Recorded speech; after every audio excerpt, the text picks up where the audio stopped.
Hey everyone, it's Nathas. Today I'm going to be streaming the Bronze Tabletop Simulator event that I'm running. So I'm going to jump into the Discord now and we'll get started soon. The event starts in about 15 minutes. What's up?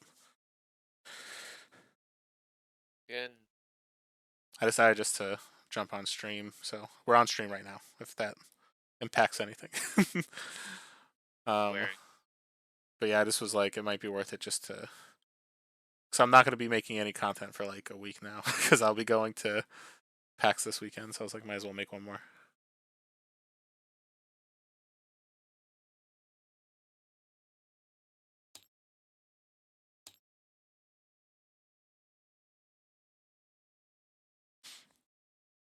While we're waiting, I'm going to see if I could grind out a game on the on the mod. I will say it's been really nice to be able to just kind of like I'm very excited for this to become a beta because you can basically just jump in and like play a game in like 5 minutes against AI. And granted, the AI doesn't play super well, so it's like you feel really good about yourself too. for a tournament? Say it again. A little confidence boost right before a Oh, tournament. I know. Like there was a point where it's like the AI would Utera Charger itself and then like kill its own creatures. And like those plays make you feel like you're incredible because it's like, dang, I just wiped that board without having to do anything. I know. I can't wait to get my hands on it. Yeah, it's coming in a couple months. It's already like almost December, which is crazy.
And I will say like the upgrades that you can get during the campaign like make the game really fun.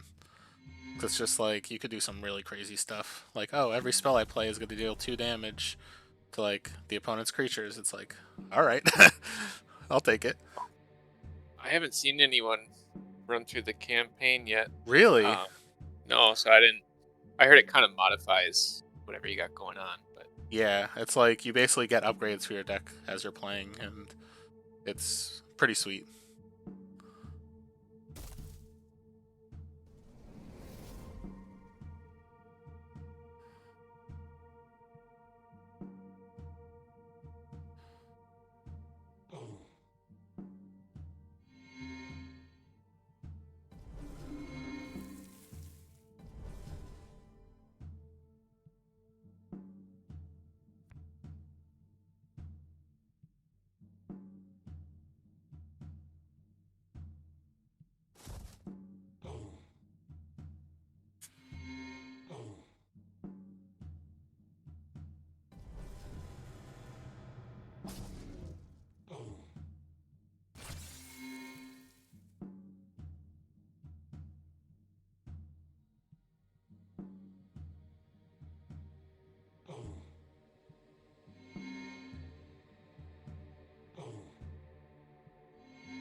So have you decided what you're gonna play yet?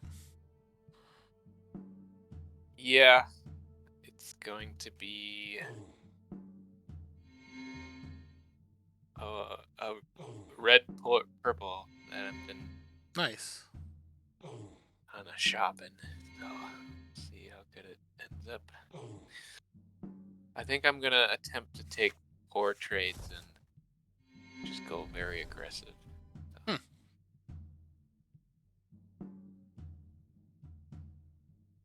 And hope that someone can't out heal me. I get that.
Alright, so this is Reclusa, which is like the final boss for anyone who hasn't seen it.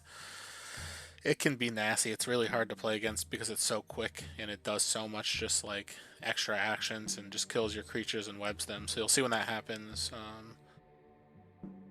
But in this situation, I think I'll start with the Mangus. Oh yeah, I forgot with all these upgrades, it's going to make this a lot easier. Although this actually web my Ice Lance Mangus, so it basically gives it Defender, makes it lose its attack, and I can still use its abilities, but it makes it just so much harder to do anything with. So let's see, so I could do 2 across the board, 4 across the board. Might as well do that here.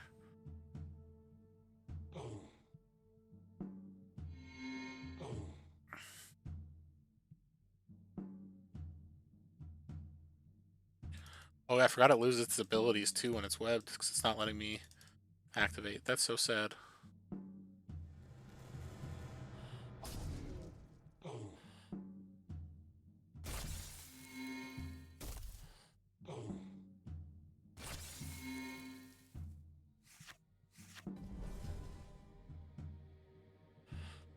Hmm. So I think here...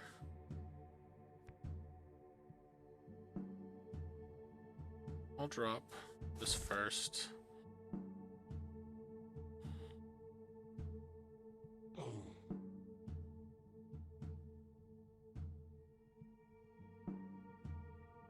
We'll play it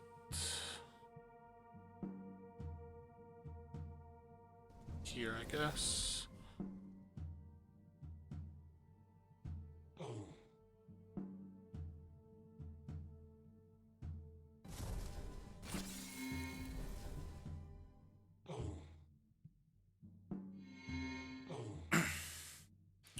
So now when I play this Warbringer ritual, it'll be a spell and a creature, basically. Oops. And I actually want this to go unopposed.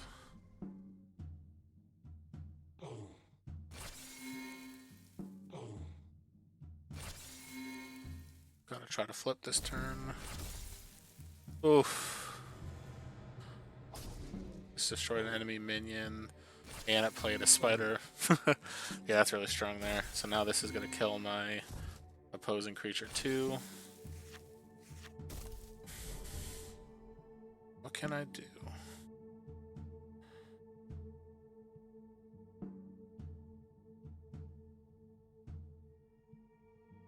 I think I'll start with the Combat Geist here. Gentlemen. What's up? You joining tonight? If there's an odd number, I'll join. If it's even, I won't. Yeah. So I know Carl said he's going to join, but he might be late to the first round. So there's a chance that the first round someone might have a bye or just a free win. But second and third round, definitely there'll be 6 people at this point if you join. I don't know if that makes an impact. I don't know what to think about that, but if you need somebody for rounds 2 and 3 to make it even, hell yeah, because I'm still working, sort of. So that works for me too. I can play round 1 or not. Yeah. Yeah, I guess we'll see Maybe. exactly how many people join anyway, because we still have a few minutes.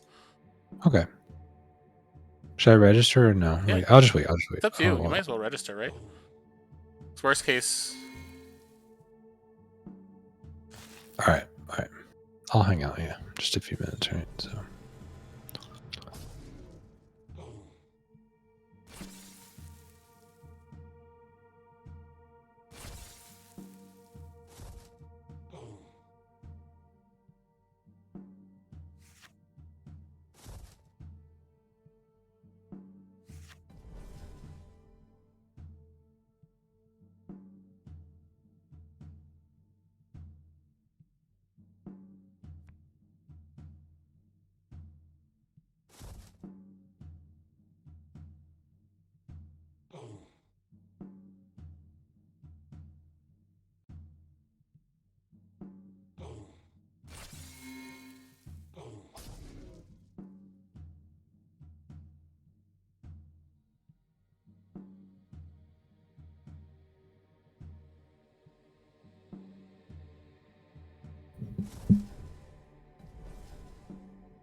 Let's see. So we're waiting on Nevron, Witch King, and then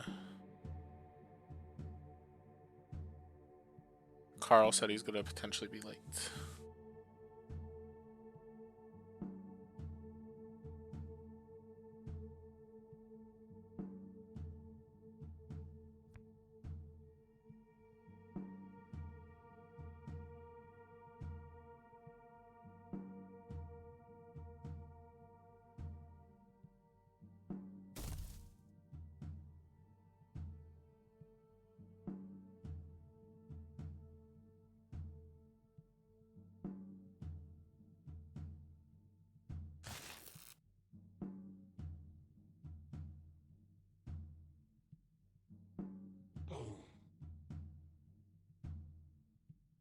Hey, how's it going?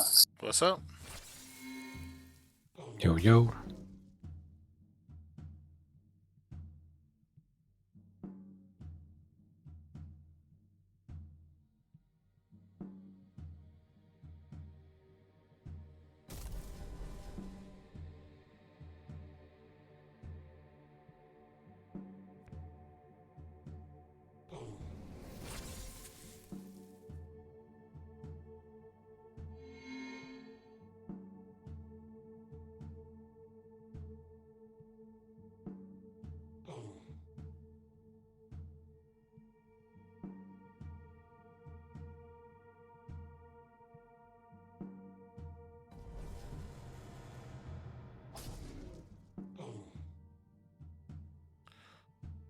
refresh again. So right now we're still at that 6 and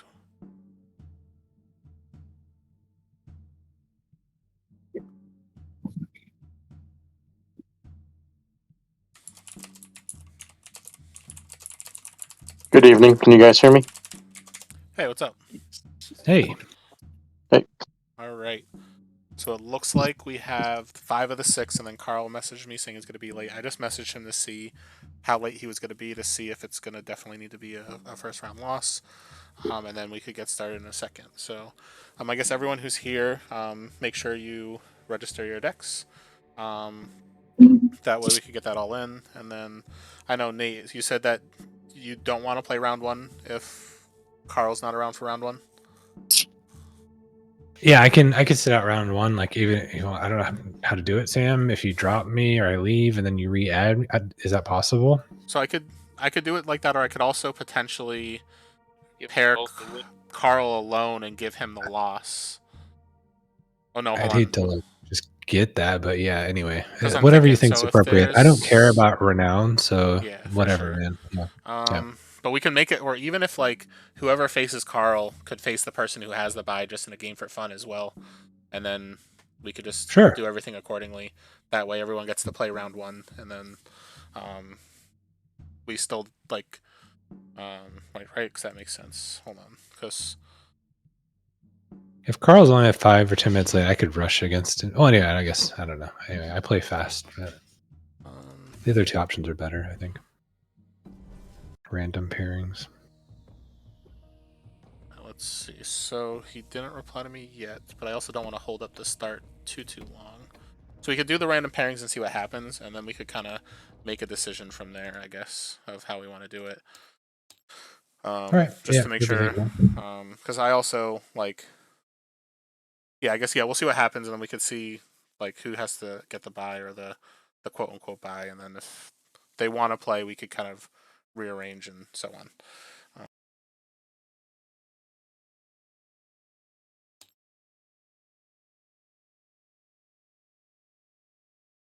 Oh, perfect. Running your stream or your game, I mean.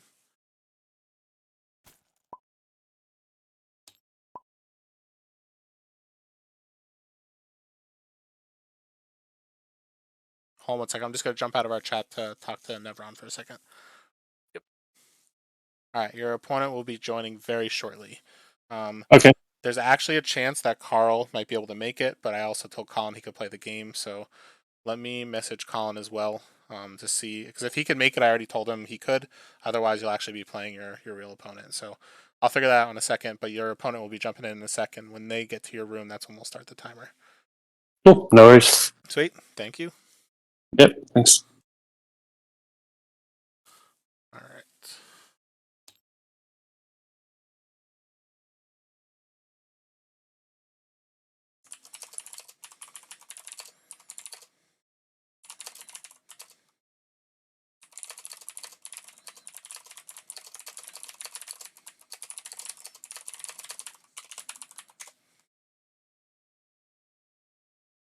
Did you end up with your Darkheart decks? I Your did. double? Yeah, Okay. and sorry, I'm just making sure we facilitate all this real quick to get everything started. And here, I'll send you the link as well.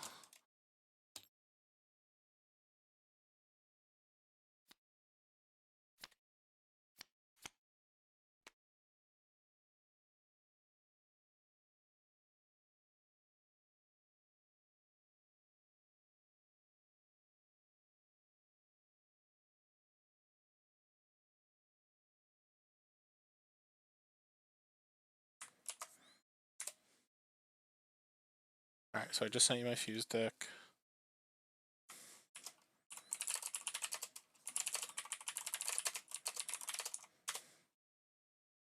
All right, I'm ready to get started when you are, and then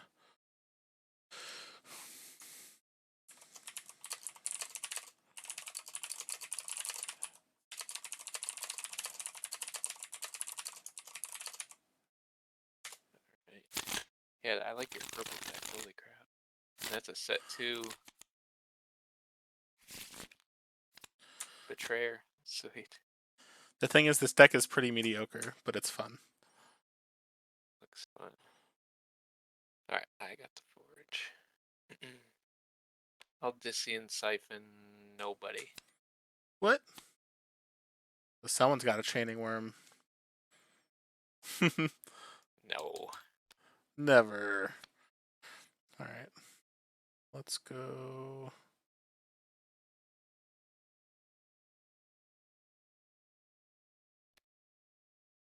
Glowhive Nursery. And then 2. Worm into slam to kill there. And I'm not gonna put it in front of that nursery. Past you.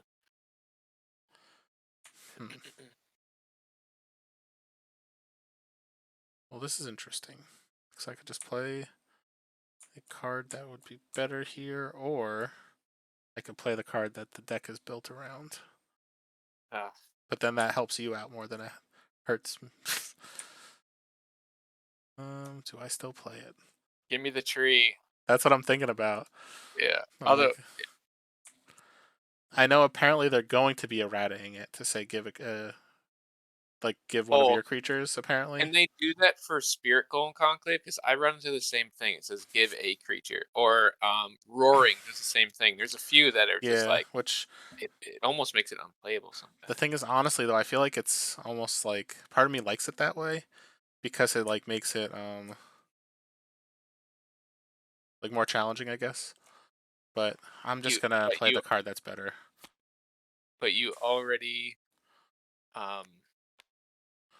and I have to go or give up some tempo to play. No, it's true. Anyway. No, you're right. You're right.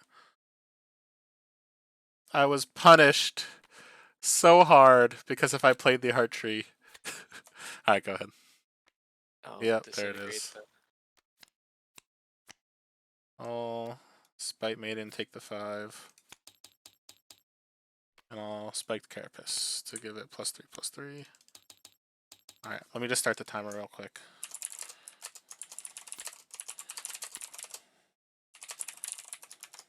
And let me just go to them saying this is their actual game, so they don't not realize.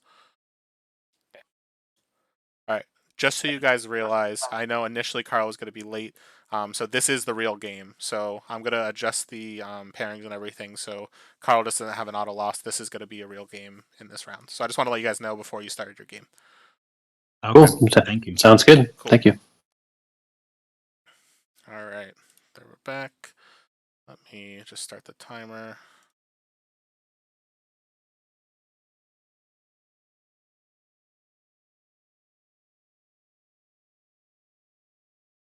Alright, good. So you Spite Maiden. I hate you.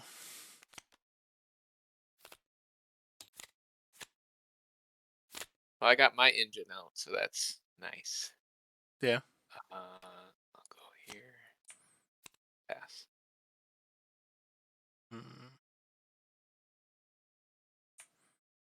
I will go.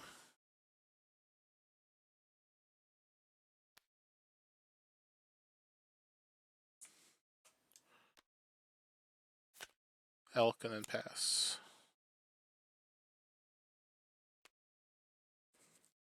Cutthroat, but not. You sure? The thing. You sure? Pass. You definitely sure? Alright, I'll go Darkheart Sorcerer here.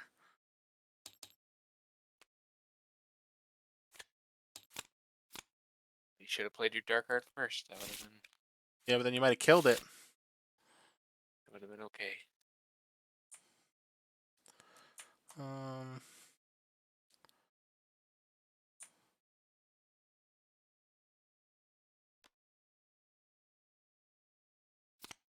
Go ahead. Jeez.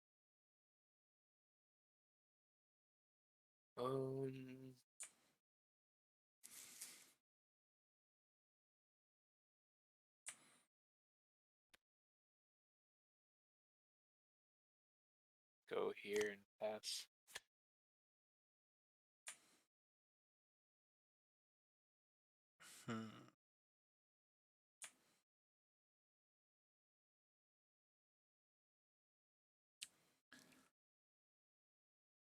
I will.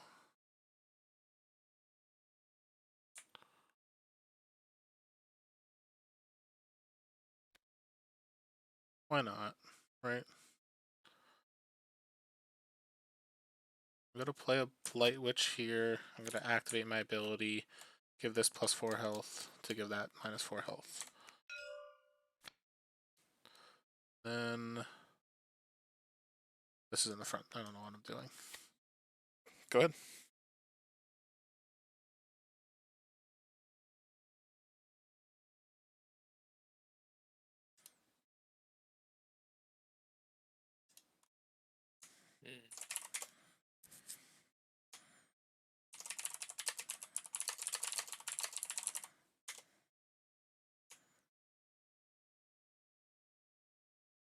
It's a bummer.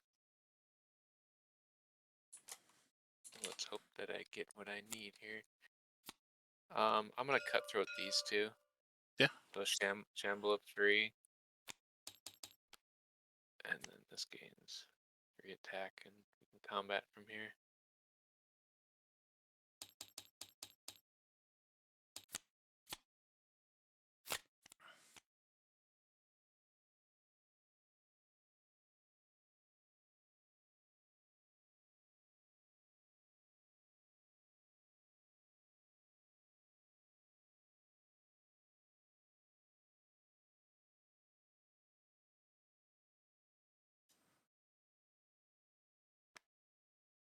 I'm gonna give this +8.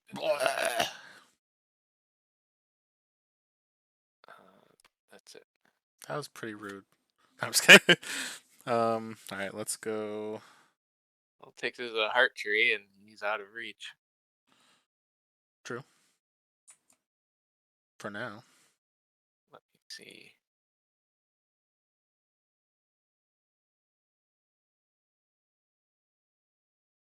I will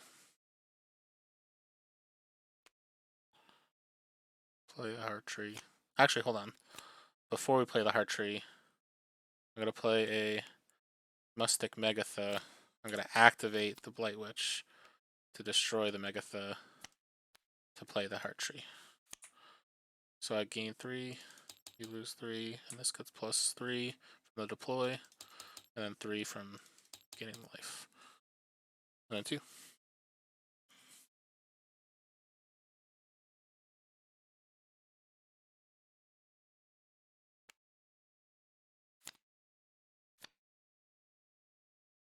I'll do 1, 2 mages. Yeah. That it? Yes.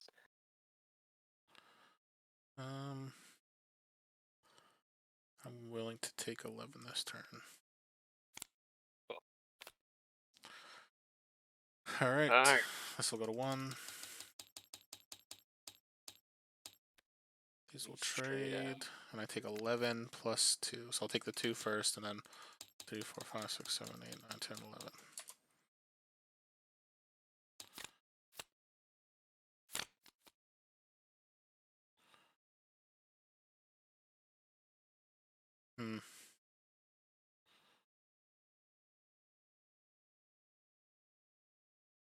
Guess we'll start with a Spite Maiden, take 5.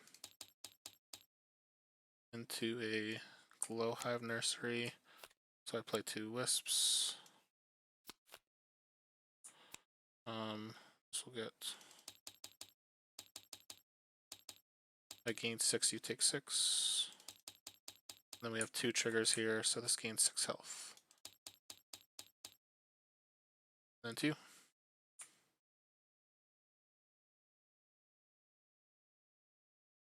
Do mages again for -1.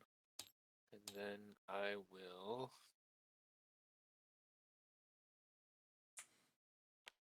Primordial Slam this thing. 6. Barely got rid of that thing. Pass. Dang. Good timing. Alright, so I guess what we'll do here.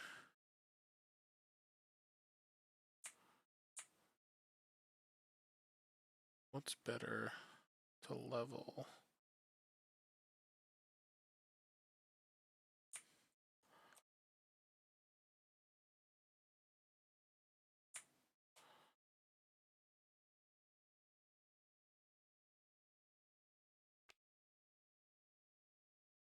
I'll play a fraud. And then 2.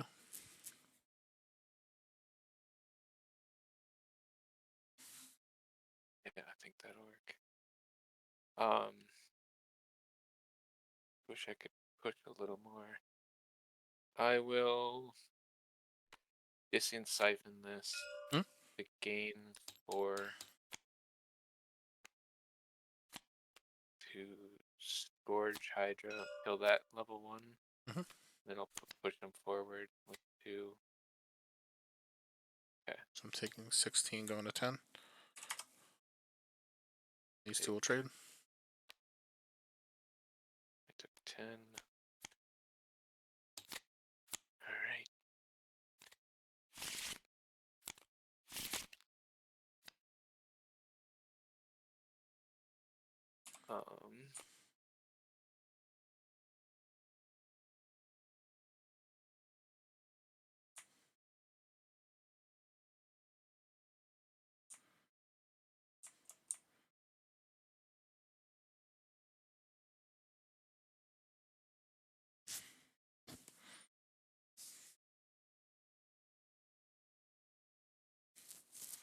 I'll Siphon to kill the Banshee.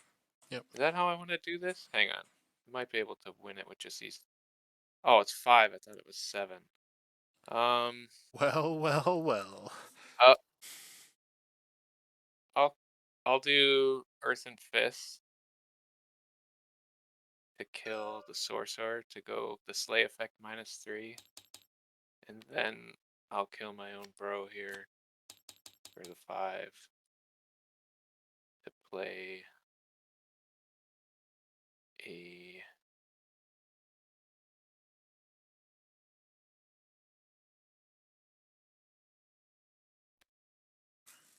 Gorge to kill that one. Yeah, that's in the front. Okay.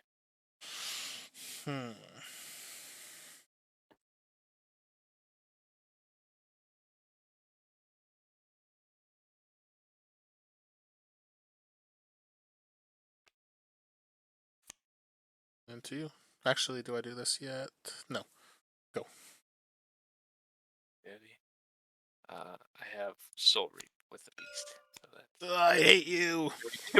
I'm like, please don't kill the Hydra. No, good stuff. I needed the Beast there, and 1 heal. Like you would have been off to the races. Oh yeah. Sorcerer would have never freaking died. My Dreadbolt's on level 1. I was sweating there. Okay. Yeah. Dang, that was great. Good game. Good game. All right, let me quickly fix this with. Actually, hold on. This will be Nevin.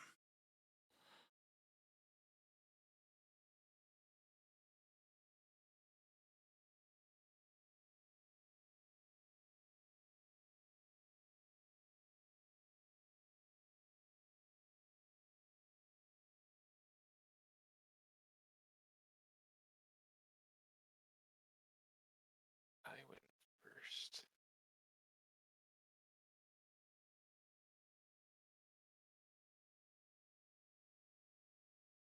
All right, good stuff. And I fixed the pairing between Carl and Nevin, so now that's good. And let me.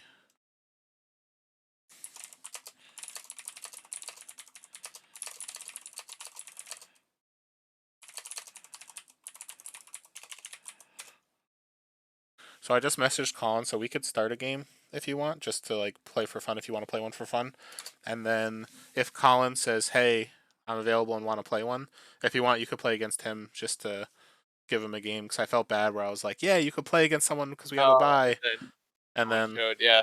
yeah, so Yeah, that's that's totally fine. Otherwise, we can get one going if he's Yeah. busy again. I would say let's get one going. If he says he's available, I would say you should play against him, and then Okay. I could just kind of keep an eye on the tournament in between. Sounds good. But let's. Do you want to play one for fun while we're waiting though? Yep, this was the other one I almost brought here. I'm gonna try this again.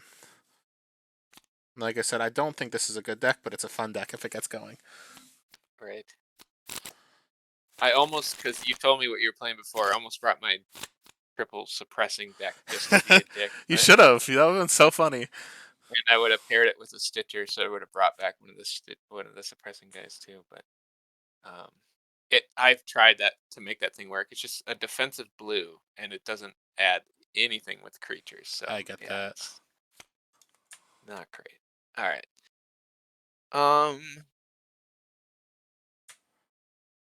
I'm going to shut that guy's powers off. That's not nice. I will.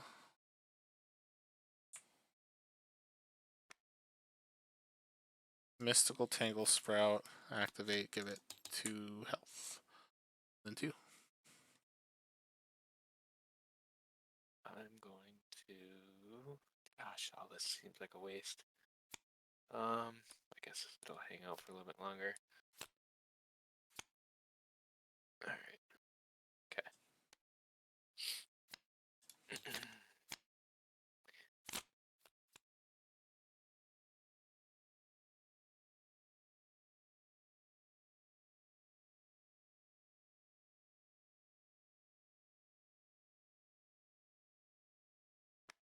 Do a mystical polymorpher. Nice.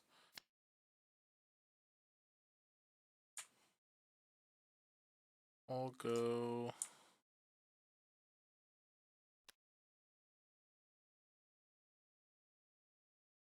Darkheart, activate, then 2. Okay. I will Lycian. Pass. I'll Spite Maiden, take 5. Heart Tree, give this +3. There we go. I gain 2, you lose 2, and this will get +3. Definitely don't have as much answers at all for that guy. Okay. So this will trade.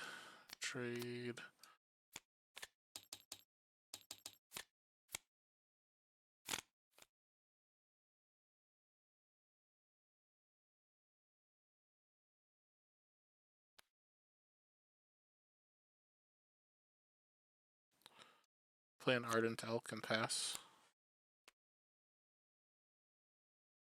Blessing.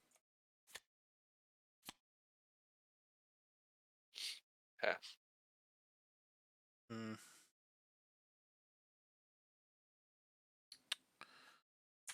you have... You do have Botanimate as a card. So I feel like I shouldn't make like the bad play that just... Yeah, we'll go Mystic Megatha instead. I wanted to play Azeraswell not for free, just in case. Nope, didn't have it. Needed it, didn't have it. Alright, Yeah. this just gives me minion damage. Okay. Alright, so you'll take 1 here off Breakthrough. This will take...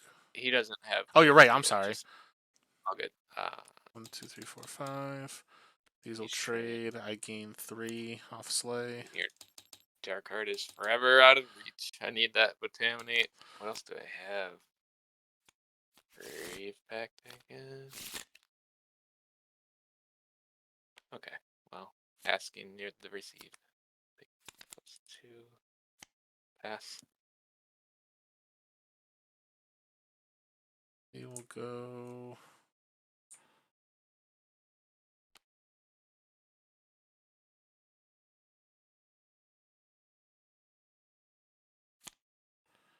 Megatha, and then 2. I'll Grave Pact this whole row. And pass.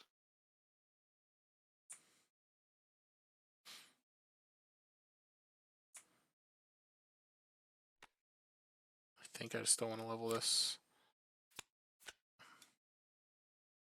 Although, hold on. If I do this, it's not worth using my stupid ability here. I was like, do I? No.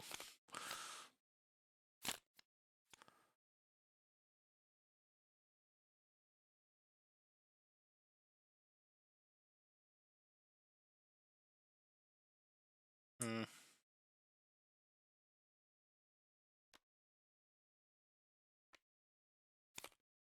Go ahead.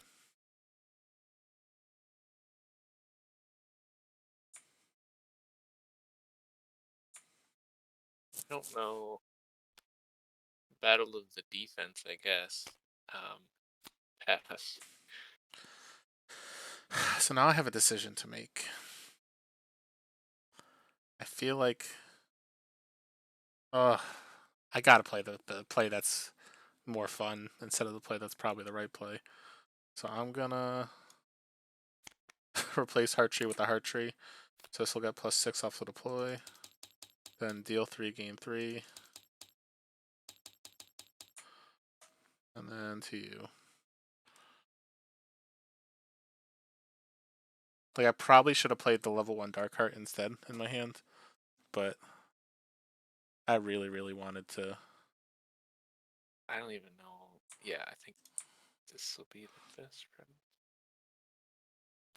I will do this ability first to give my creatures +2 here into Lycian. This one also gets +2. Are you doing the Lycian first?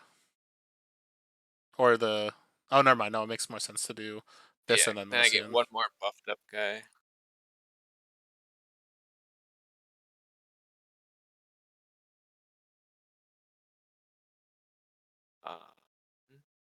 Or I can do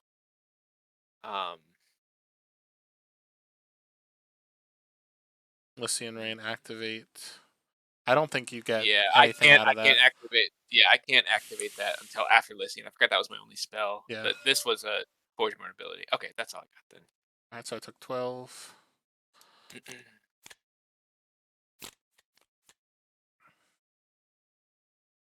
Alright, minions, do something.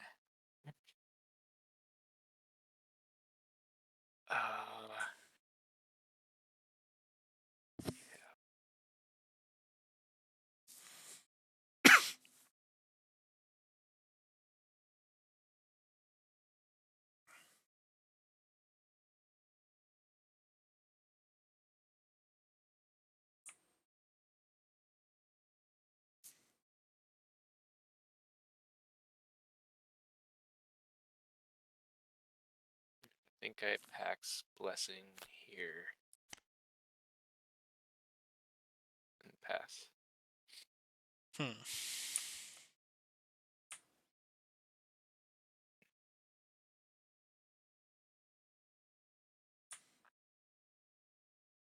I guess I'll start with the Gassy Renewal. So gain 3. And then 2.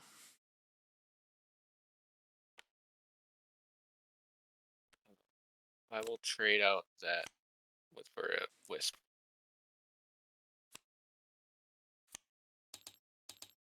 And that's it.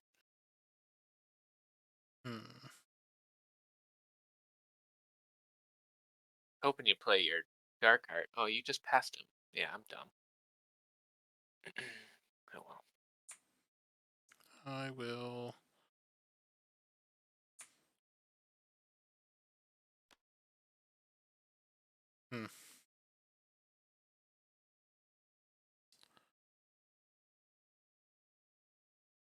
I'll go Ardent Elk. Back. So I take 12. And then 1 Shamble. And then I gain 3 off of, or no, 4 off the sleigh.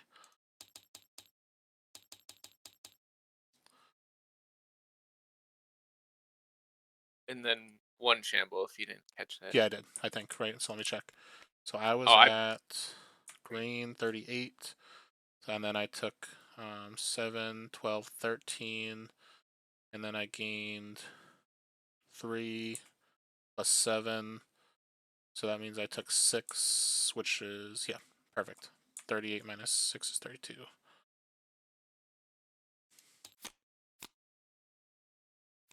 Wow, I wasn't paying attention. I didn't even use my ability. Oh no. That's all good.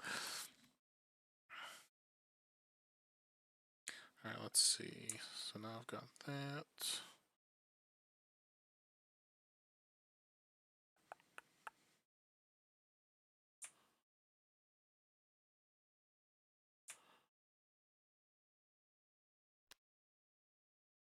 Start with the gassy renewal. Grab a brute. 3. Go ahead. I'll contaminate the sorcerer. Pass.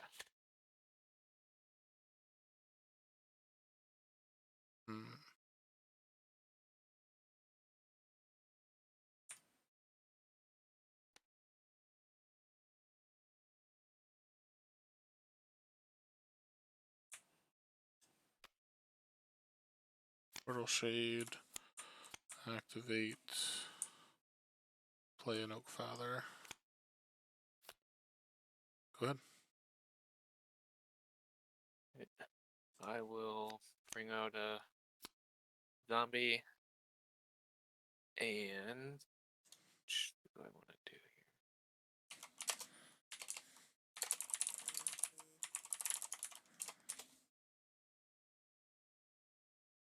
I'm going to Grave Pact.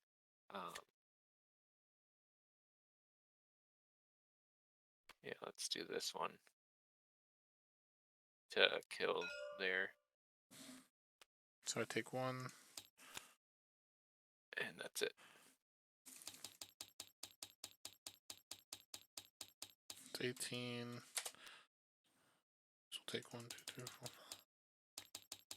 You'll take 4 plus 8.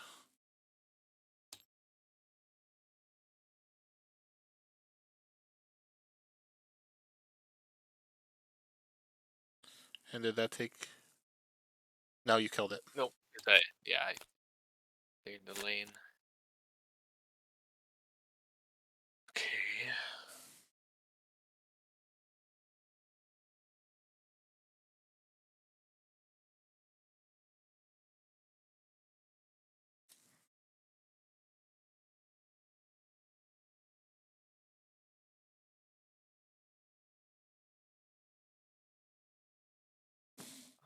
I will use my Forgeborn. I guess it doesn't truly matter where, right? There.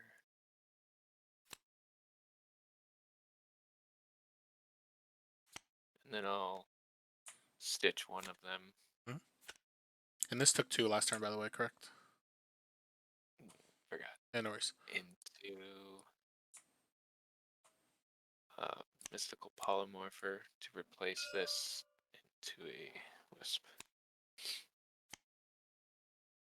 Alright. And that's it.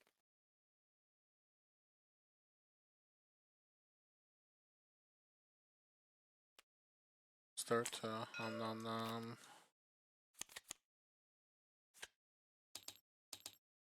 then 2.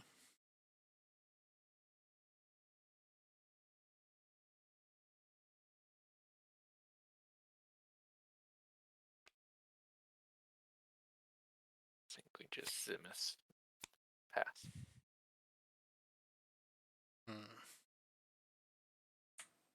think I'll sacrifice 1, 2, 3, 4, 5, 6, 7, 8, and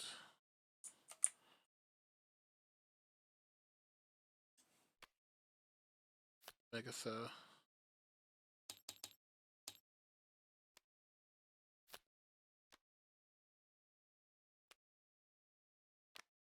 So I gain 4 off the sleigh. Then how much am I taking, Shamble? 3. You included this too, correct? Oh, Those not. 4. So 4. Yep. Good call.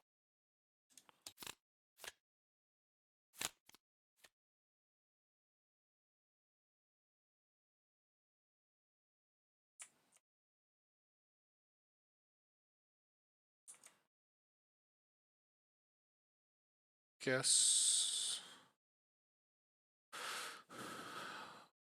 we'll start with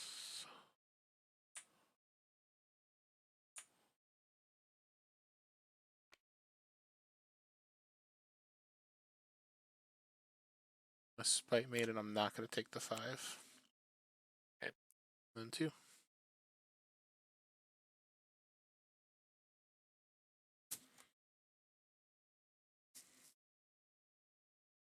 Weird play here.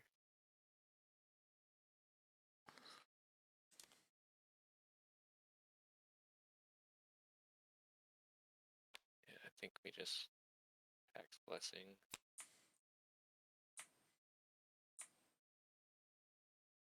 And then play an old father. Should be here. Pass. Go.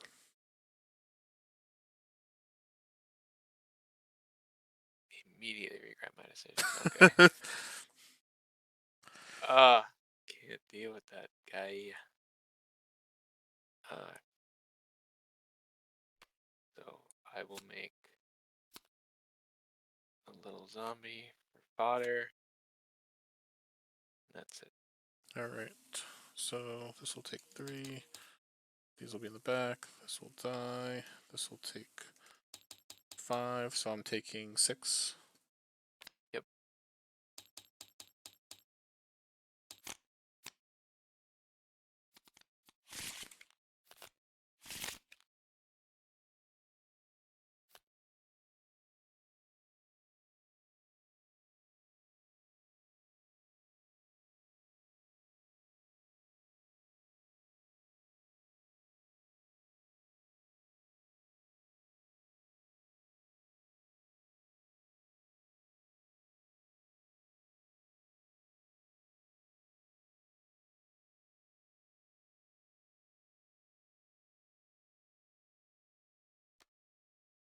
Throw this guy out to make a brute. And that's it.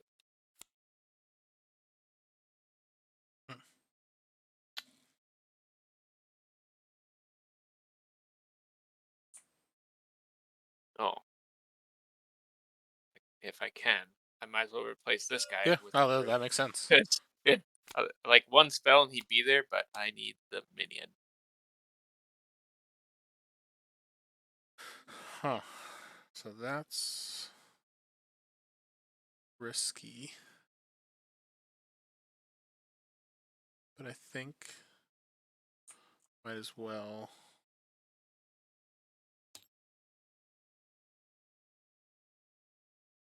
Maybe I just do this first.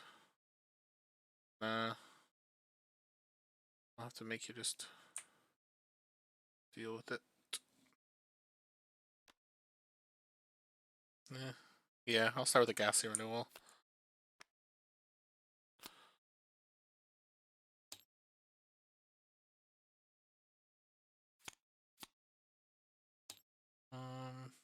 Yeah, this will go here. So from playing the ghastly renewal, I gain 5, you lose 5. This will get 6 health. And then 2. I have no idea what I should do. So we will listen. Just whoever's out there, I'll give it to them.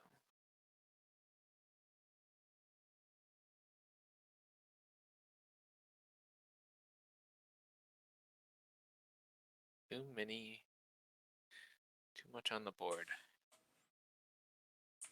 Is that it? Yep.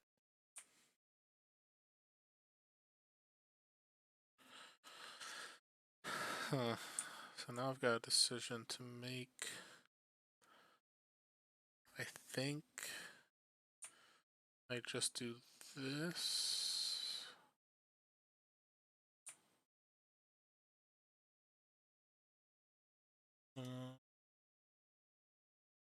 Yeah, I guess I'll nom nom here. Gain 8, you take 8. And then 12. Take 8. Oops. So it looks like they just finished. So I have a feeling you win this game. So I took the 8 here. These trade. This dies. I take 3. And let's just see what the hands look like. I have a feeling there's nothing I could do. But then, yeah, there's nothing I could do. Okay, I was gonna say if you had 2 spells, it's almost right there. But I would have gotten rid of at least your level 3 with polymorph. Alright, so let's jump back into the voice chat and get the round 2 going. Sounds good. Good game.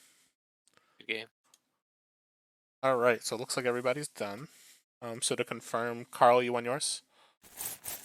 Yeah. And Nate, you won yours? Yeah. Alright, perfect. So let me finalize the round and we'll go to round 2.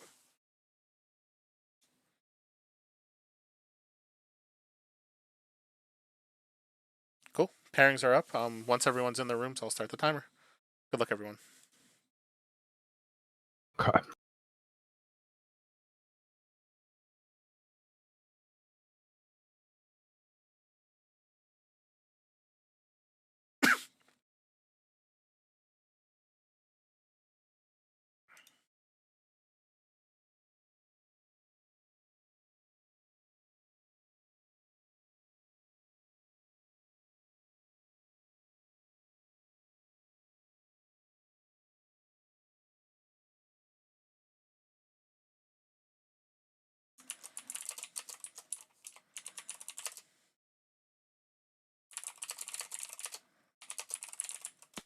What's up? Hey, Do you want to make the room or do you want me to make it? you can make it. I gotta reopen it now. Perfect. I'm making one now. The password's going to be 123. And the room name is SolForge. I'm glad you were able to join tonight. Yeah, me too. I had nothing going on, so I was like, why not? Have you been playing for a while, or are you new to the game? I just started playing this month. I sick. backed the Kickstarter, and so I'm very new. Oh, that's awesome.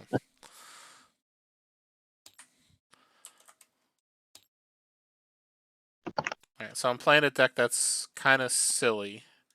It's not super crazy, but it's fun to play. And let me just start the timer, because it looks like everyone's in their rooms. Is this your first tournament, or have you done any tournaments before? I did the sealed tournament for the Kickstarter. Oh, sick. So I played that, and then this is my first non-Kickstarter tournament. Oh, that's awesome. Are And you enjoying it so far? Yeah, I'm loving it. I played the original SolForge, and then I didn't realize they had rebooted the game. But yeah, I'm totally loving it. I'm playing with my son, so he's having fun with it, sort of. He likes Krogaius. Yep, everyone does. So yeah. That's great. By any chance, I know it's really short notice, but if you're in the East Coast, are you going to PAX that's coming up this weekend? No, I'm not, Okay. unfortunately. Yeah, I was looking at that, I was like, oh man, that's coming up. But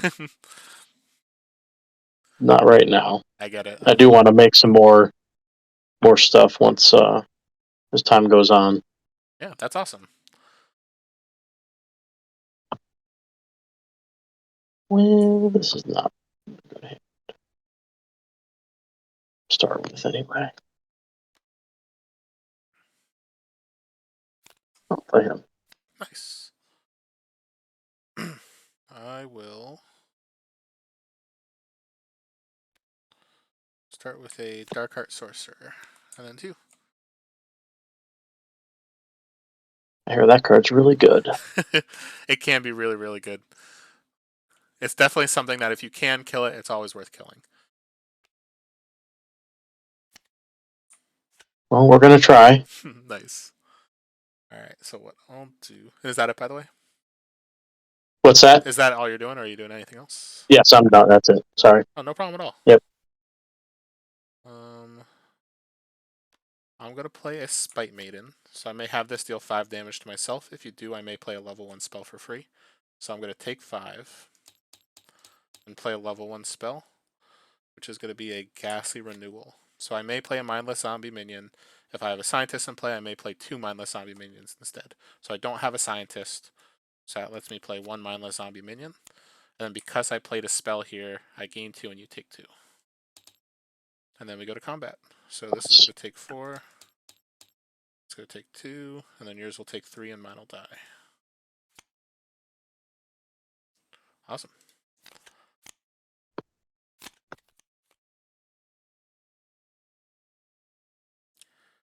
Alright, I guess I'm going to start by playing a second Darkheart Sorcerer.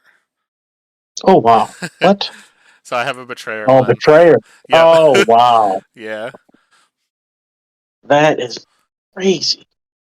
It is fun. That's, And it looks really cool with the green border, too, with like the green and blue coloring on the Darkheart. it does. Yeah. But yeah, so that's Oh, what I'm my going to do, God. and then I'm going to pass. Okay. I gotta figure out how I'm gonna handle this.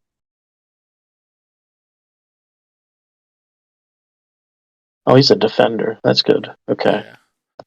All right, but he's still very powerful. Wow. Yeah. And what I'll say is this deck isn't crazy playing like a ton of spells where Darkheart really shines, but there's a card in here called Heart Tree, which basically says whenever you gain life, you can give a creature health. It's on the green half. So it basically says like whenever you gain life, you give the creature in this lane, I think it's 3 health, 6 health, or 10 health, depending on the level. Oh, wow. So then if you play a Darkheart and then spells and stuff, you could basically give a It lot would, of health. So that's so it would trigger each time for each different Darkheart? yeah. Oh, wow. So that's why I And it built gives the this creature deck. health? Yeah, it gives the creature health. Now the Oh, problem that's is insane. that's like other than that, this deck doesn't really do too much. But it's a But really that cool can be little combo, insane. though. It really can I mean, be. once you have the board full of creatures, like, and you start pumping them up, they'll never die. In theory. That's the hope.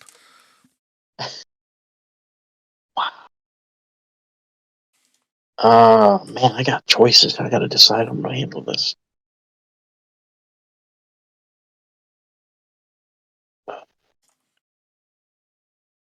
I think this is what I want to do.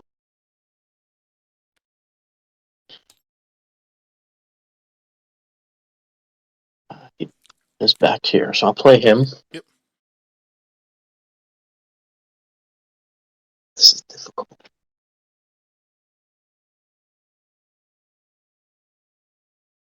These two together are insane. I had a couple It decks where can be. yeah.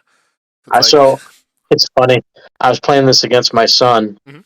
and I lost a game because I didn't realize the Epoch Hawk is an activate, or I forgot because I always use this ability normally when I play him. yeah. I thought it was a deploy, and Oh. yeah, and he ended up winning the game because like, well, you could have done this and just killed me because I had him done like 1 health, and then he came back and won, Oh crushing no. me. Yeah, it was hilarious. I'm like, he's reading the cards better than me. He's only 14, but it's all right. I don't mind losing to him. I get it. It keeps him interested. Are you doing any moving stuff now, or are you just passing here? I'm passing. I got to see what's going on here before I decide if I'm moving anything. Because So I guess I'm gonna do is I'm gonna play Heart Tree here. So Heart Tree has a play deploy, creature. give a creature +3 health. Then I played a spell, so that means I gain 2 life and you lose 2 life twice because I have 2 Darkhearts. So I gain 4 and you lose 4. And then each one of these Darkhearts triggers Heart Tree. So I'm going to gain 3 health and this creature twice. if that makes sense. Because card tree says whenever I gain life, I may give a creature in this lane 3 health. So I gave this 3 health twice. Oh wow. Okay. He went from he's going to be unkillable. Interesting. So Well, yeah, in, unkillable, but so the one thing I will mention. So I was looking. So because obviously the discard pile is a public zone. Yeah. So looking at your discard pile, so I saw you had Disintegrate in your first hand. Yeah. When you see Darkheart, it's usually a good idea to Disintegrate it because it just Well, gets you it off the played him board. second. I didn't have that Oh wait, you're option. right. You're right. I'm so sorry about that. I forgot because I was off Forge. Yeah. Yep. Yeah. Yeah, you're right. That's my bad. All right, and then that's all I got. So it's up to you. Yeah. I've got options. I'm just trying to think of how to play this to make this work to my favor.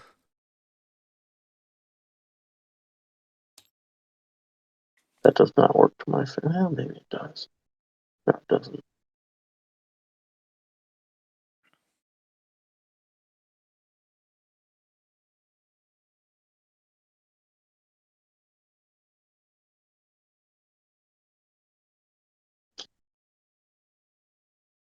Okay.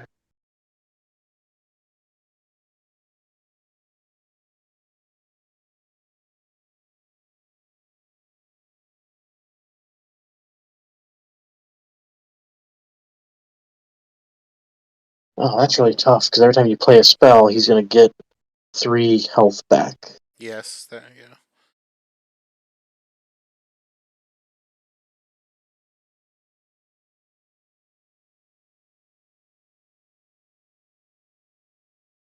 I think I'm going to do this. I'm going to play that, Yeah, that's great. and then I'm going to use his ability to swap him and him. He's going to get +2. Actually, +4 because 2 creatures change +4, right? lives. Because they each moved. And then I'm going to move him here. Give him 2 more.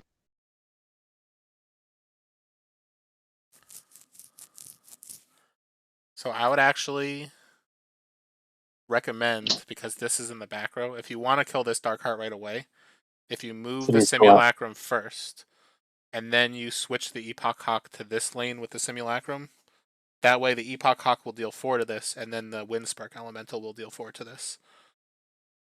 So you'll kill the Darkheart before I could do anything else with this. You know what I'm saying?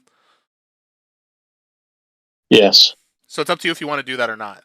But like for But he would example, be here instead, and he would be here. yeah, exactly. So this would do 3, but then you get rid of the Darkheart, which means I can't gain 6 health off every spell, and I'll at least slow things down a little bit. You know what I'm saying? Yeah. So it's up to you. Okay. But typically, if I can No, kill yeah, I'll do that. Darkheart, I kill Darkheart. Yeah. All right. So then if we go to damage, this will take 4. This will take 2. You'll take 3. I take 4. This will take 4. You'll take 2. And then you could deal 4 damage to one of my creatures, which I would assume is this. Yeah. Yeah, I'll kill the Darkheart Sorcerer. Good stuff.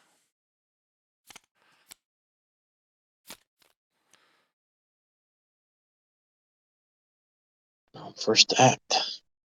Okay.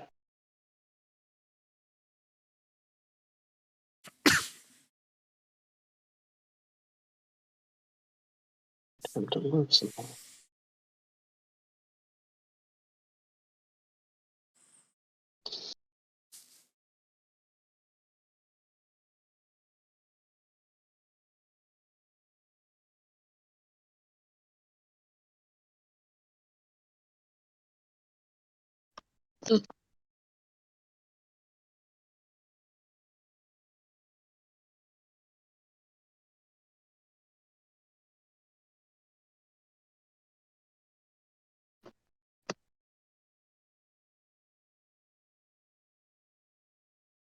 So I'm going to start by using his ability. Yep.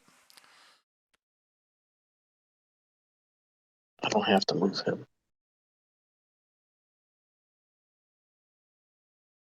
but I want to. I get it, and I respect it. So it gets +4 attack here.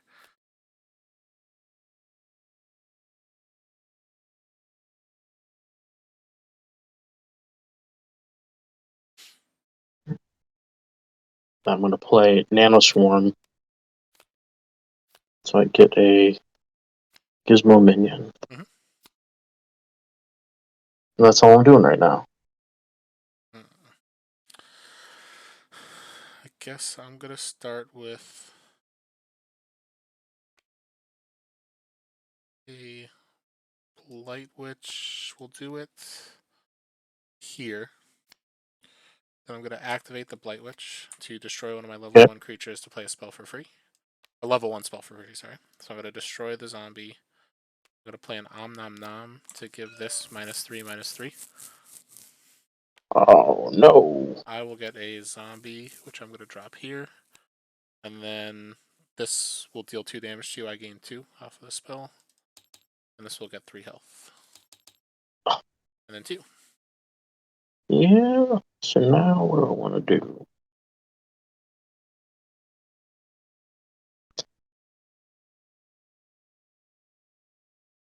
And Oh, it's a tough decision. I took the whole pile. That's my bad.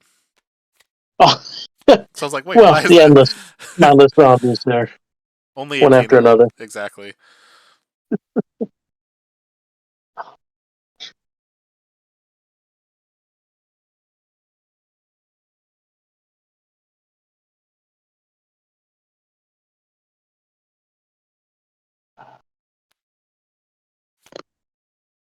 Play that. Yeah. Am I willing to take 12 to kill that Charger Mammoth? I think so. So that could be a problem later. So I'm going to play Glowhive Nursery. That lets me play a Wisp, and when I play a minion in that lane, it gets +2/+2. So I'm going to play this here. This will get +2/+2, and then Darkheart will trigger to deal 2 to you. I gain 2. And then this will gain 3 health off of the Glowhive Nursery. So then we'll go to damage. This will take 4. I'll take 12. These will trade. These will trade. This will take 4. Alright. Mm.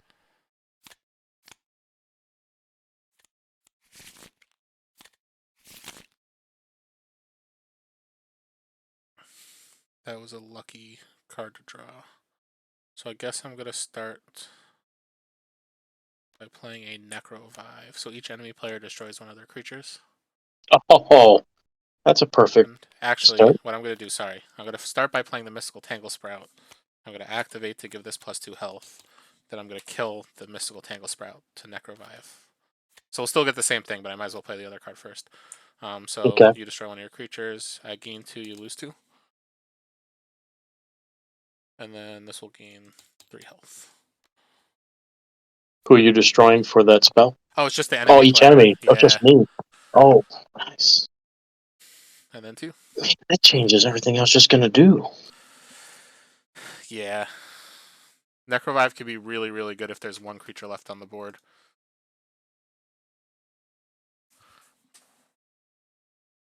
Alright, I'm going to play that.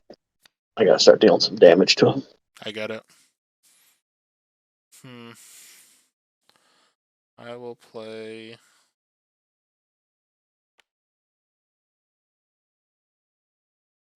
a level 2 Blight Witch and then pass.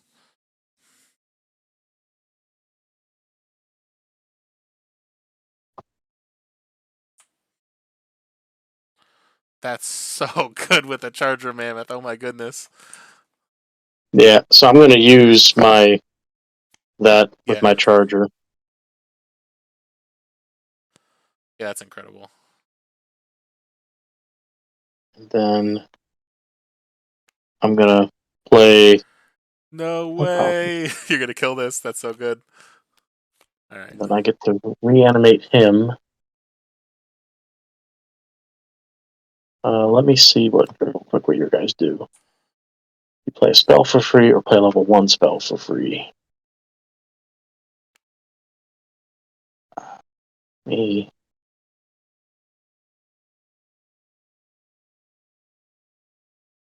Yeah, let me put him there. So he gets +6/+6.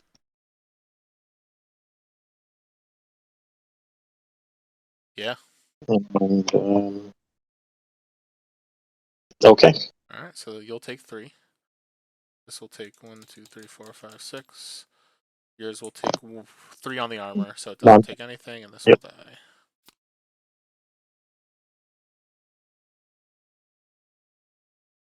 Okay. Just gonna drop that there so I don't forget.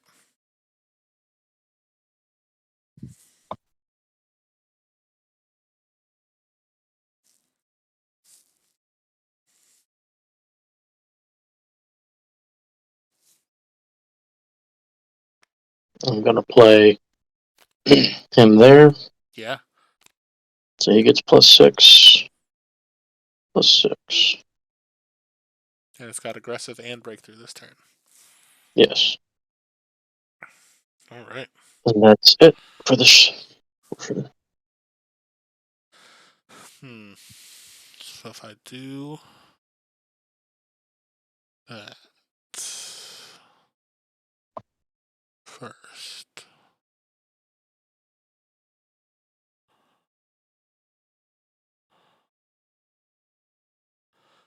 I do that.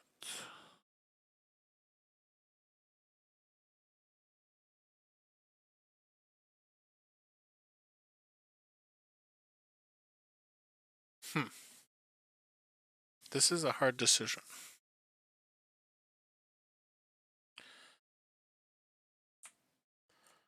I think what I have to do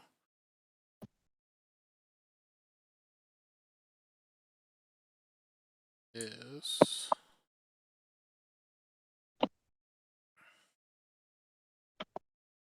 play this first. Do that. That.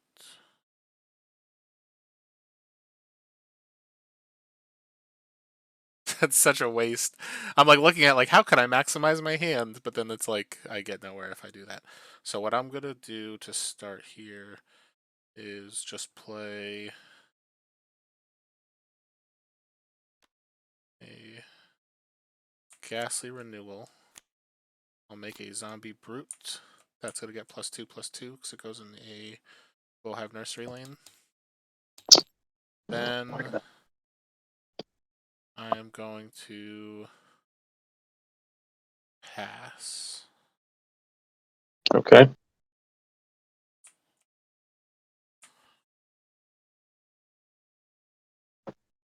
Interesting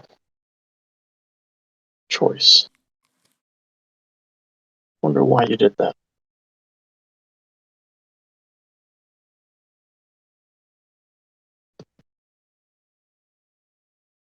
Wonder why. And sorry, this is in the back row, not the front. Oh. Why didn't you sacrifice your one guy to play the spell for free? What do you got in your hand? Exactly. Well, I'm gonna.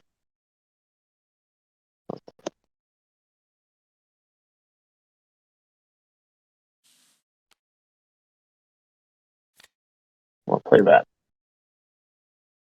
Is that it? That's it. Okay. So I'm now, threatening. if I do this first, that for that, so I can give that plus. I guess this is the play. So I'm gonna play, but can I take 14 though? That's the real question. I think you can. So if You've gained enough health so far. this first. Do that there. And that there. Yeah, you know what? Why not?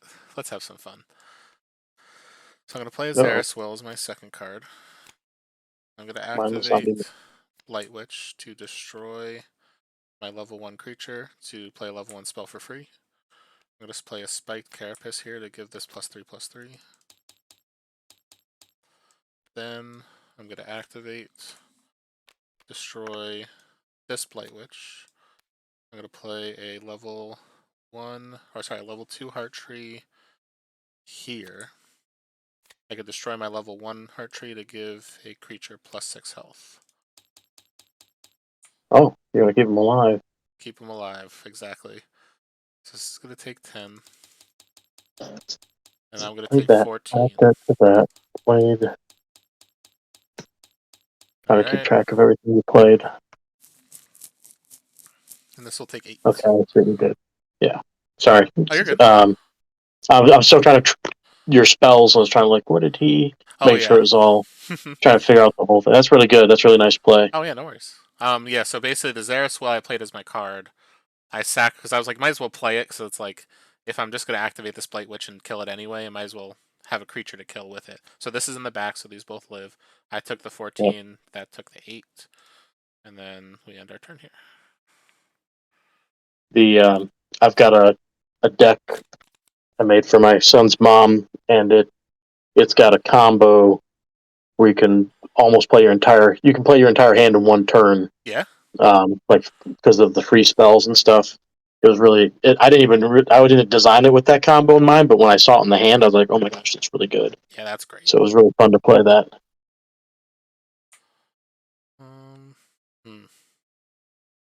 So I think we are going to start with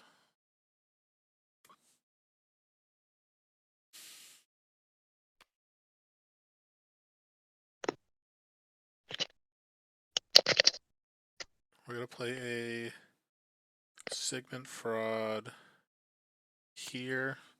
I'm going to activate it to give my other zombies +1 attack, and this turn they gain aggressive. Then I'm going to activate my Blight Witch, destroy the Sigmund Fraud. Okay. I'm going to play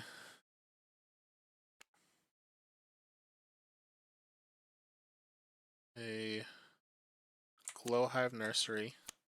I could play 2 Wisps. Which one's going to go here? One's going to go here. This one's going to gain +4 attack and 4 defense.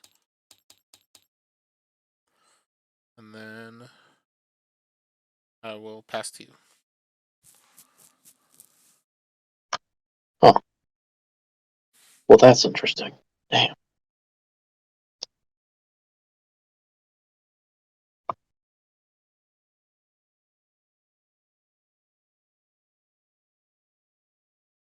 Well, we're going to disintegrate your 6/6 Wisp. Yeah. Yeah. Is that it? Yep. I'm going to play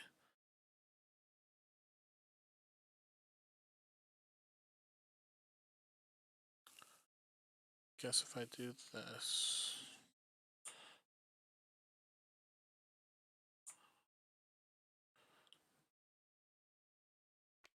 I'm going to play a Venerable Bear here.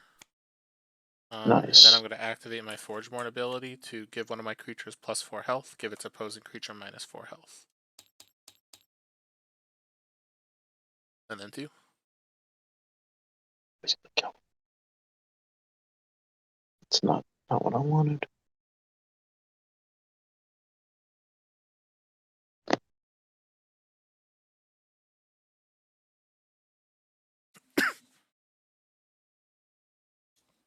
All right, let's do.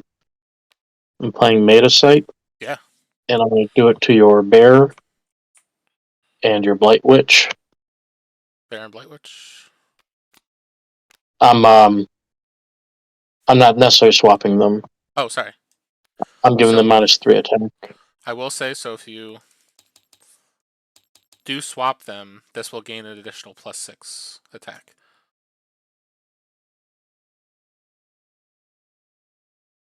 Although, I see what you're saying, because... Yeah, I want to kill them both, and both my guys will live then. Yeah, that makes sense.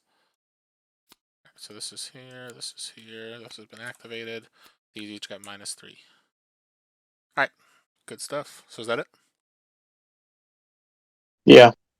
Alright, so yours will take 6, go to 1. Yours will die here.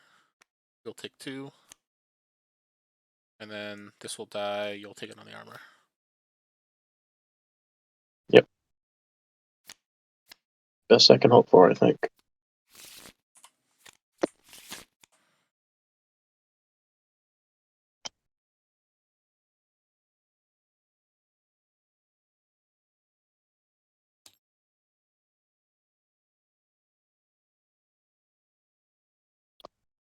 So how does... Enhance is what you're asking? Yeah, how do I upgrade a card in my hand So and put it in my basically, hand? what you would do is you would just basically take one of the cards, put it in directly into the banish zone, and then when it upgrades to your discard pile, you just bring it back to your hand.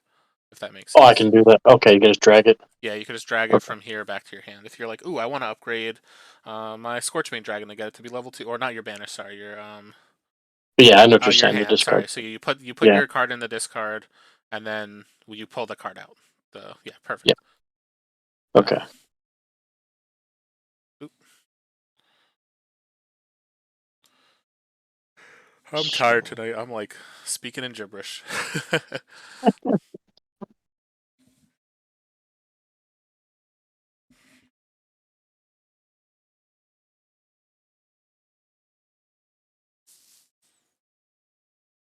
It's a tough decision.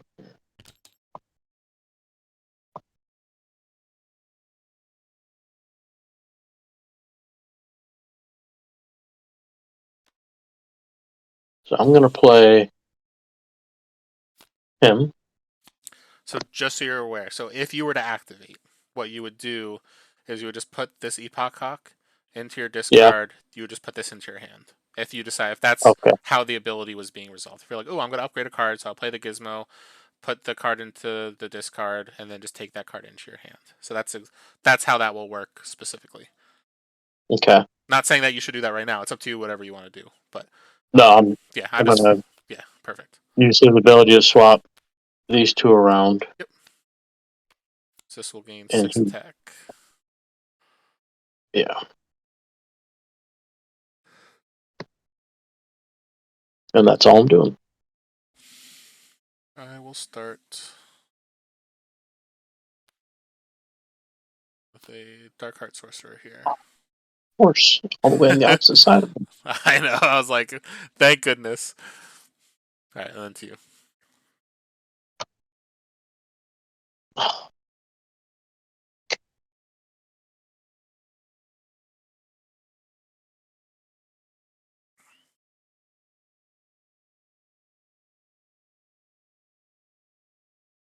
I'll play him there. I'm gonna move him here. Oh, it gets one more attack. 3. Yep. Is that it? And that's all I'm doing. Yep. Alright, so I guess to start, I'm going to play a Ghastly Renewal. So this lets me reanimate a creature. I do not have a scientist, so I can't do 2. So let me reanimate a creature from my banish pile, which is going to be a Blight Witch. Oh. And I'll No. drop this here. So I played this spell, so I gain 3, you lose 3 off the Ghastly Renewal. And then this, Okay. when I gain life, this one gains 6 health. Oh. Then I'm going to activate the Blight Witch. Yep. Destroy the Wisp. I'm going to play a Spiked Carapace here. So it's going to give a creature +6/+6. And then because I Very played a nice. spell, I gain 3 and you take 3. This will gain 1, 2, 3, 4, 5, 6. Then, because I've gained life this turn, I'm going to play a free Zaris Will. So I may play a Zombie Brute, and then if... So let me play the Brute here. I'm going to gain 3 and you lose 3. And then this will gain 6 health. And then this will gain +4/+4 because it's a minion that's being played in this lane. And that is what I got. So this will take 8. Here's will take 3. This will take 6. These two will trade. And these two will trade. Yeah, that was like the perfect hand there. Because I was like, wow, I could play like 3 or 4 spells and get creatures. How did you come across this deck, the green portion? I found it on eBay. Was it just random? Or is it someone was selling it and you bought it? Someone was selling it on eBay. I bought it for like $40. That's it? 40? I think people might have missed it. So it was like the guy posted like 60 decks and individual stuff, and I think it was like $40-something. And it had the Betrayer Darkheart with the Heart Tree. So I was like, this is cool. I don't think it's great. It's like, the thing is, it dies to any deck that just says destroy a creature. Because it's like, if you could just destroy the Darkheart, then there's nothing I could do about it. But it's really fun to play. It does look fun. Alright, so what I'm going to do... I'm going to play...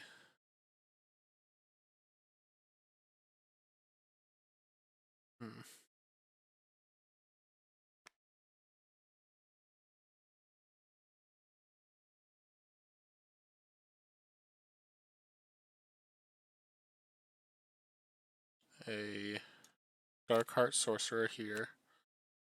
And I'm going to activate my ability to play an Oakfather minion. So this will get +4/+4. And then to you.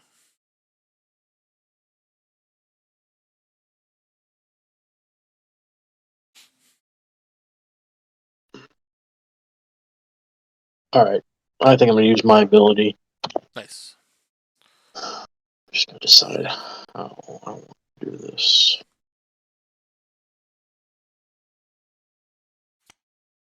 And then I'm going to upgrade.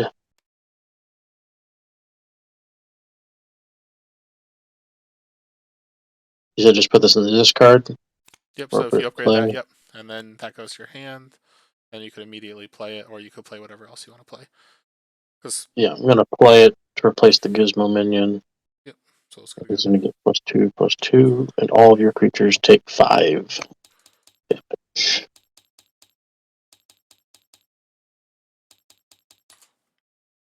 Alright. And that's it. Alright, so I will play a level 3 Blight Witch. So I could destroy one of my other creatures to play any number of spells for free. I'm going to activate, destroy this Blight Witch. And I only have one spell, but it's a Necrovive. So each enemy player destroys one of their creatures. Oh yeah, I guess I'm going to destroy him. And then I have 2 Darkhearts, so I gain 3, and you take 3 twice. So you take 6, and I gain 6. And then I have 2 life gain triggers, so this will gain 12 health. And then 2. Yeah. Oof.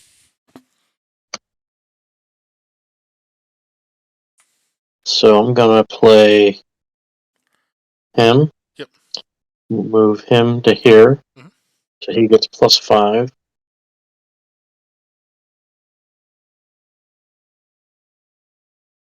Okay, let's do combat, I guess. So one thing that might be worth it, and it's up to you, if you play it here, you're at least preventing the 12 that would be happening off this Oakfather.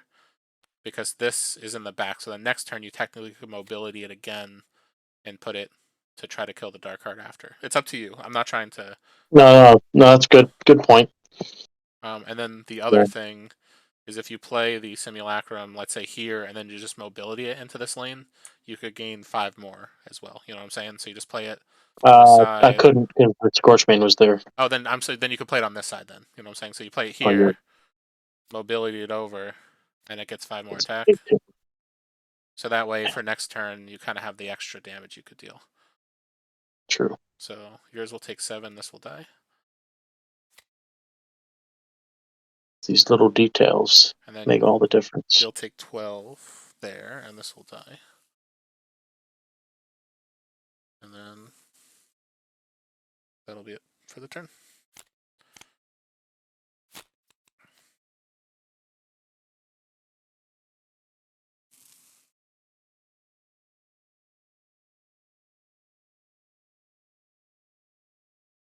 First time, of course. Oh, what do I want to do?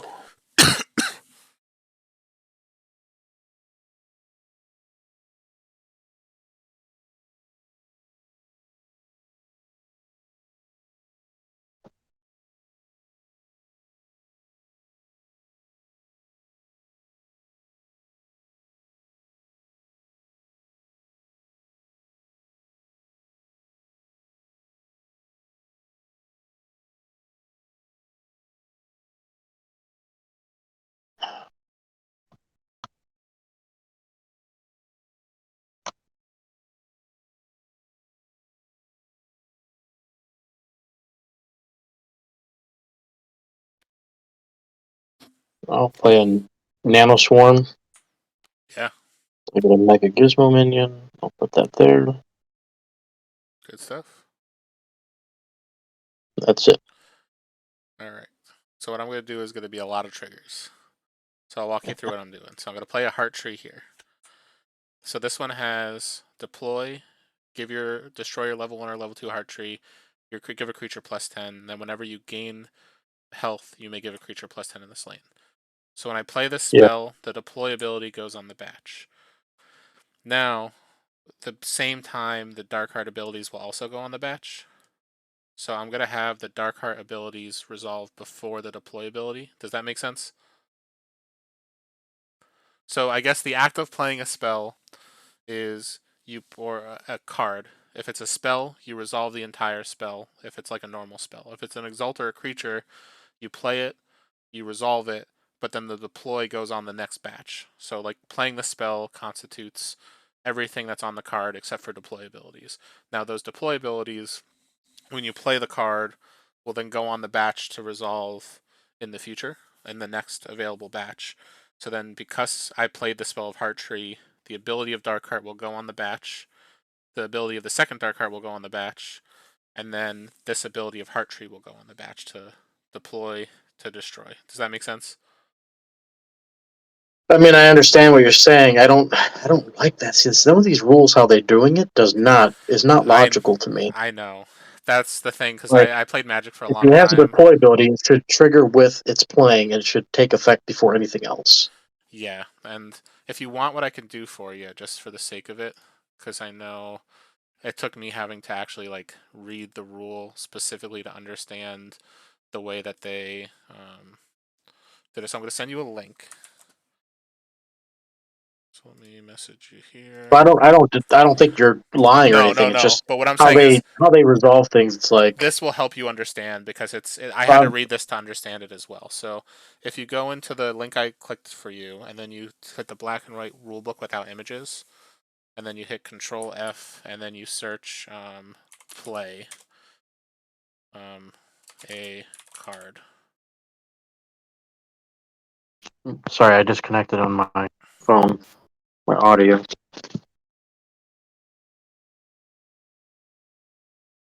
Can you hear me? Yes, yeah, can you hear me? Yeah, I can hear you now. Alright, so if you click on the link I sent you, and then you go into the black and white rulebook on the website. Okay. So now you open up a Dropbox file. Yeah. So now if you go to page 5 of 13.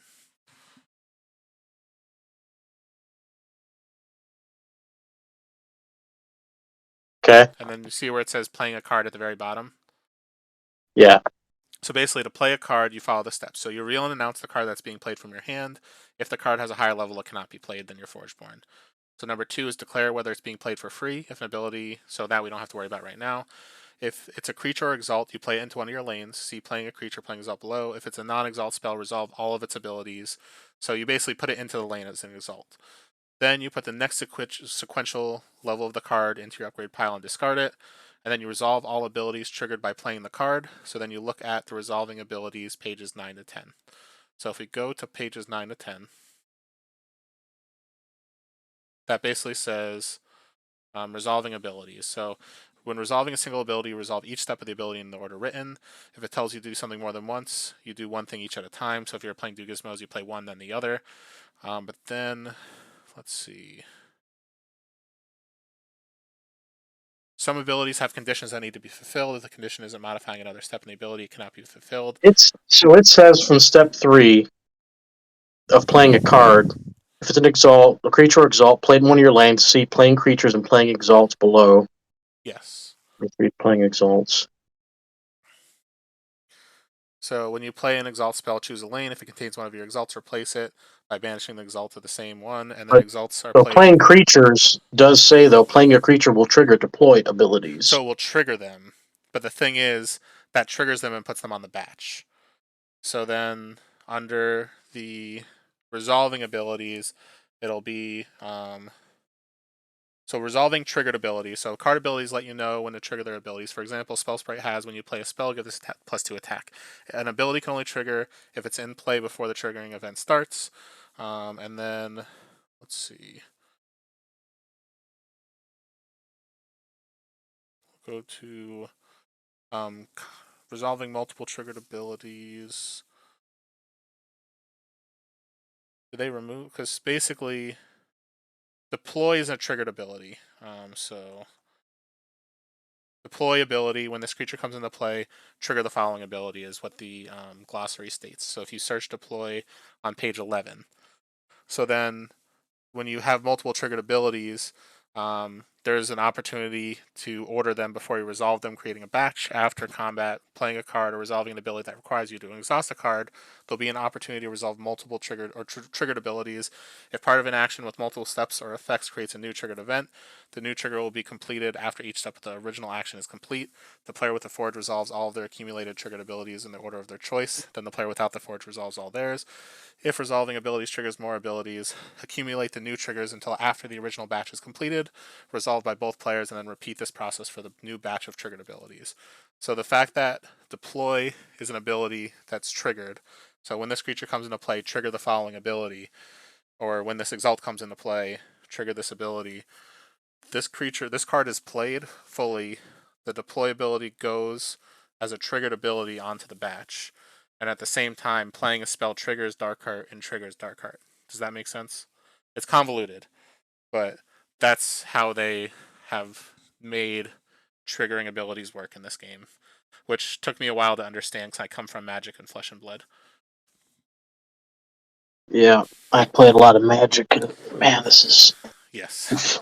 And this only matters in fringe cases like this, where you have like 4 abilities going on the batch at once, and then you are basically able to layer them in a way that kind of could do some crazy things. So you were saying So you're going to play it, but you don't do its deploy yet. It's going to trigger the Dark Hearts. The Dark Hearts will both trigger. So basically, when I play this, the card is played by saying, so here, let me... So I lose 6 health, so I'm down to 9. Yes. You gain 6. Yes. 1, but 2, they... 3, 4, 5, 6. So then they trigger off of their abilities, yes, the Heart Tree abilities, before they're actually destroyed. Yeah, so then this will go on the batch following the resolution of this first deploy ability. So basically, the Heart Tree deploy goes on the batch. So then it's going to be... the Darkheart goes on the batch, and the Darkheart goes on the batch. I'm going to resolve this Darkheart Where's the first. LIFO on the batch? Huh? Yes, It's a LIFO, yeah, last in, first out? Yes, so almost. Basically, the batch works where everything triggered at once goes into one full batch, and you could resolve the order however you'd like. Everything that triggers... you can do it however you want. between everything that gets on at the same time. So by me playing the heart tree, that's me playing the spell, and then Yep. it's also this ability and this ability getting on the batch. So these 3 events are in batch A. Then I'm resolving, let's say, Yeah, Darkheart. No, see, that's what. So, like, I understand what you're saying, but like, why would they be on the first batch and not the deploy not be on it as well? so the That deploy. makes no sense. So the deploy is on the same batch as the Darkheart ability, and by playing the Exalt and putting the ability on the batch, the Exalt is considered to be played. So the deploy ability will go on the batch at the exact same time as the 2 Darkhearts. So, but then they trigger another batch with the giving the plus health to the creatures. Yeah, so that will be batch B. So batch A has Heart Tree, Darkheart, Darkheart. And so then you do the 2 dark hearts. So now you have another batch following this, but you have to finish the deploy. Yes, so technically I do Darkheart 1. I'll Yep. deal 3 to you, I gain 3. Yep. That will create a batch that has Heart Tree abilities 1. Then I do Darkheart number 2. That'll create batch C that will have like Heart Tree, Heart Tree. Okay, so 2 separate batches with them each getting that. Okay, and then you do the Heart Tree deploy ability. Yes, exactly. Which would then give this plus 10. And then this would get destroyed and destroy this. Now I have 2. Oh, sorry, not this one. Yeah. I was gonna say you got this the wrong will get one. Destroyed, yes. Now, from me gaining the first set of life, this will gain 3. This will gain 10. Then from the second set of life, 3. So I know that's confusing. And yeah, it's a lot. It's big. To me, it's a big change because I played Magic for years, and then it just yes, and it just takes some getting used to. I know, because that's the whole thing where the batch Some mechanism. of it just seems counterintuitive to a certain extent. Yes. And it's like, but okay, like. Yeah, Oof. it's specifically because the word deploy says you're putting this ability on the batch. So it doesn't resolve as part of the card being resolved. It's an ability that happens after the card is resolved. That's bizarre. Yes. So then off the 2 really dark make cards. some weird interactions. So you're going to take a total of 6, and I already gained my 6. I already took the 6. Perfect. All right, great. Yeah. And then 2. Yeah. So now what I want to do. So your play was the spell. So I guess I'm going to go with this. Nice. Give him +6/+6.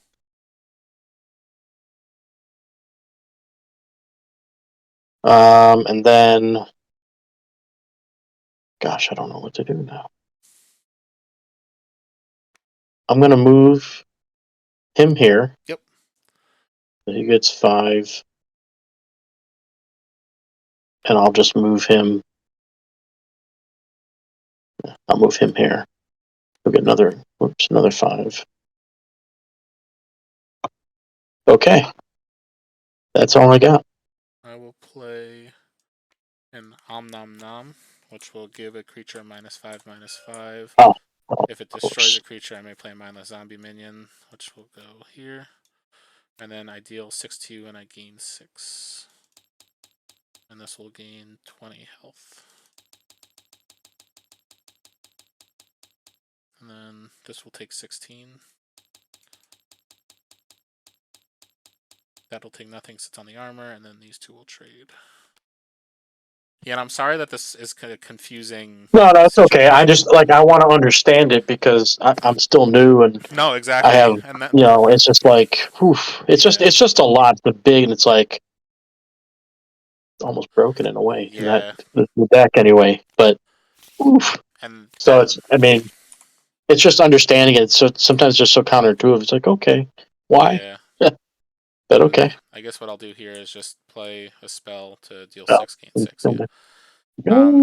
Yeah, and basically, and again, it's confusing, and it's just because the abilities are like the deploy is an ability that goes on the batch, and then like batching A is separate done. batch, though.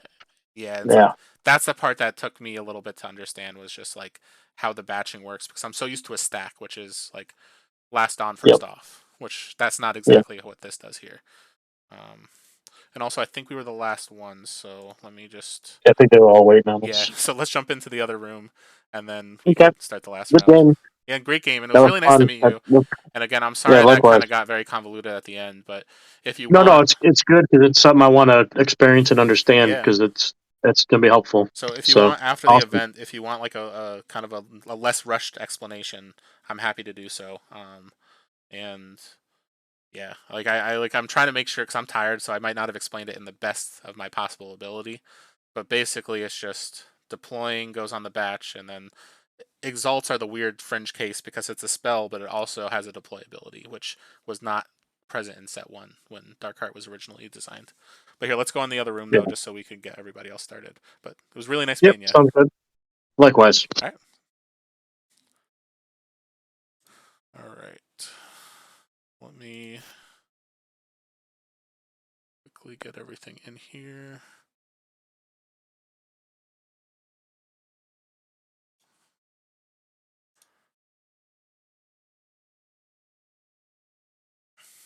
And just to confirm, Carl, you want yours?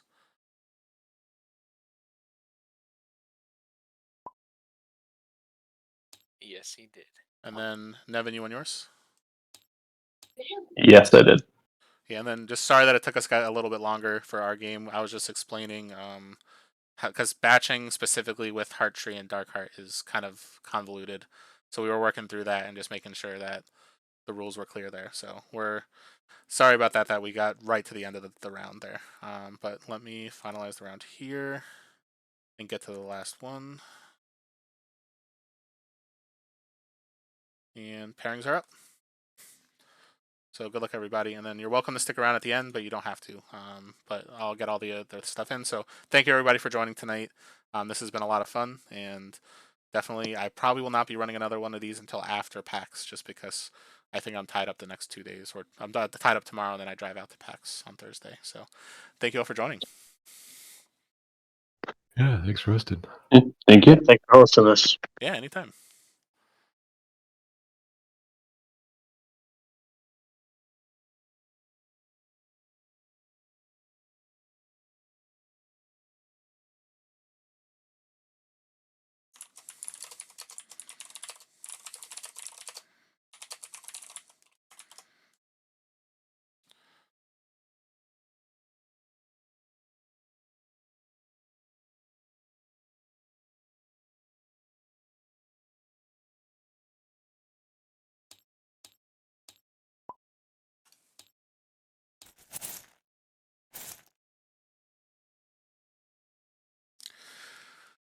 All right, so my opponent is Carl. He said he just has to put his son to bed real quick. So I'm going to start the round for everybody else, and then we'll get going as soon as Carl gets here.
Yeah, and I guess while Carl's on his way back,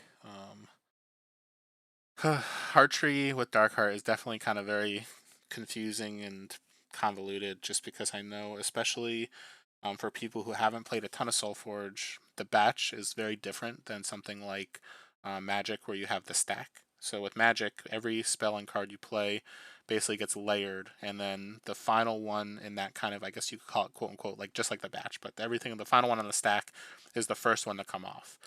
Now with SolForge, everything that happens in one event goes in one batch together. So by playing a spell and trigger, like that will be one batch.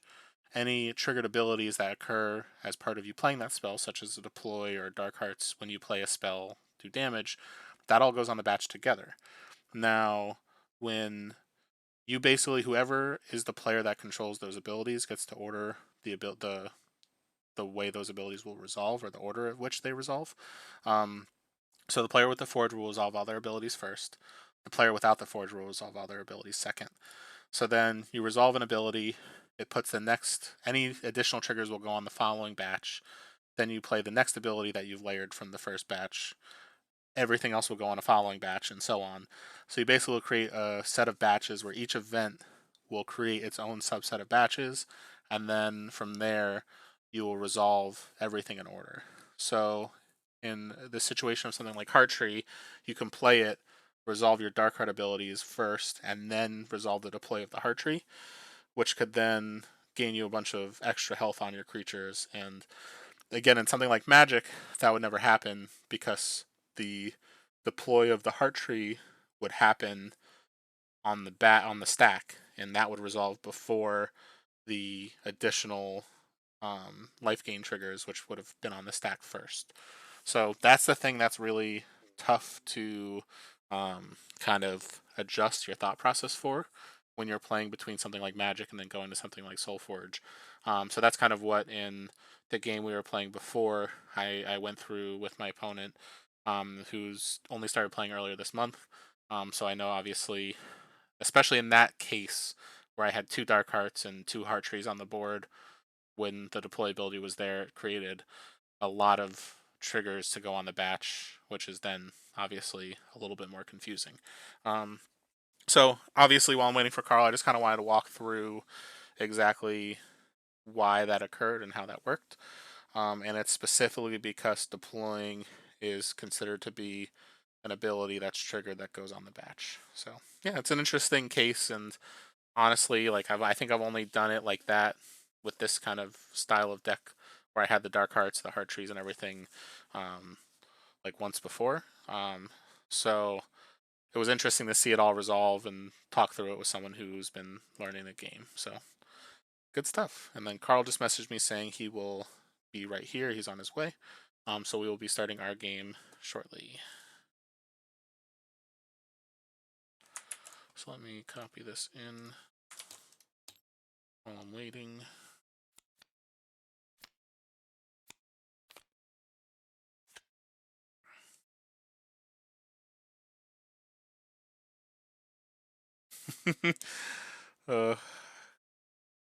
I just got a message from Fletch with a picture of his cheesesteak because PAX is in Philly. And we got to get Philly cheesesteaks this weekend.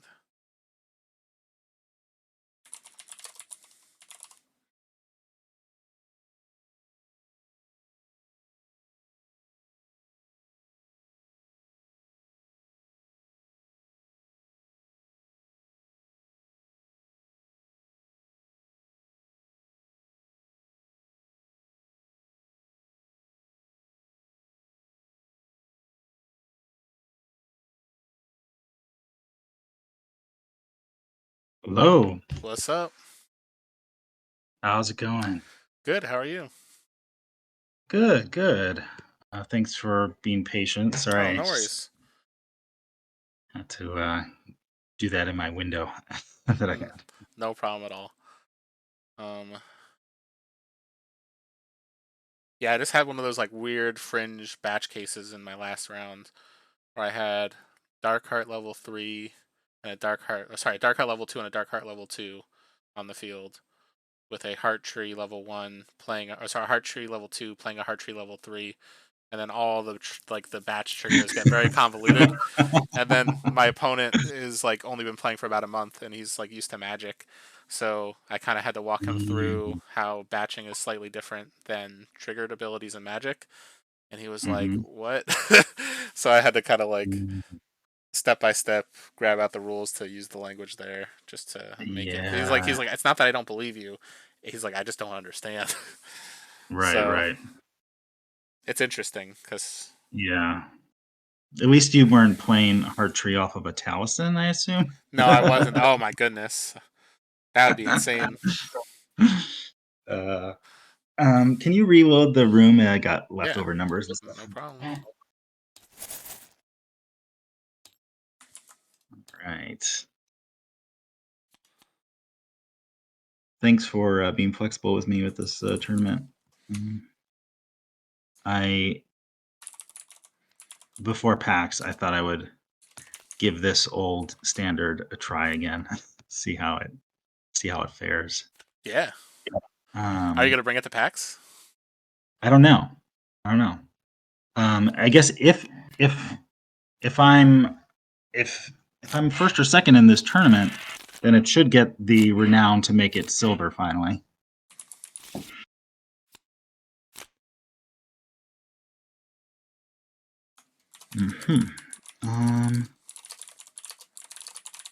All right. I will go ahead and play the Rallying Inventor. And pass to you.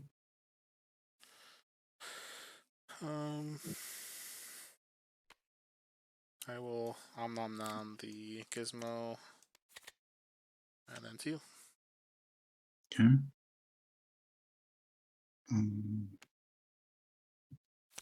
Do Drix and get another gizmo. Now I can't play the card I want to play. And this is not sideways, correct? Oh, whoops! Yeah, Oh, you're good. thank you. Oh man, so this is the card that I should play. You're gonna make me not play my Heart Tree, and I'm so sad. But this is like the play I have to make. Cause I'm gonna play Noxious Takeosaur, deal 4 damage to all exhausted creatures. Nice. And then this will take 2. This will take 1. But now my Heart Tree is not active, so I can't do my shenanigans.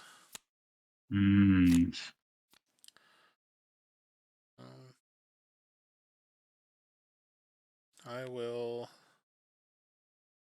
play Blight Witch, activate, destroy for a ghastly renewal just to remake that zombie. 2.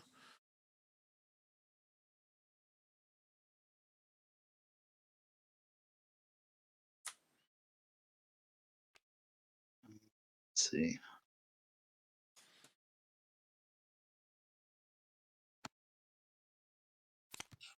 I'll do Stampeding Mantis. Get a bunch of wisps. I will play a Spiked Carapace on the Decayosaur to give it +3/+3 and give all my creatures 2 armor this turn. Okay.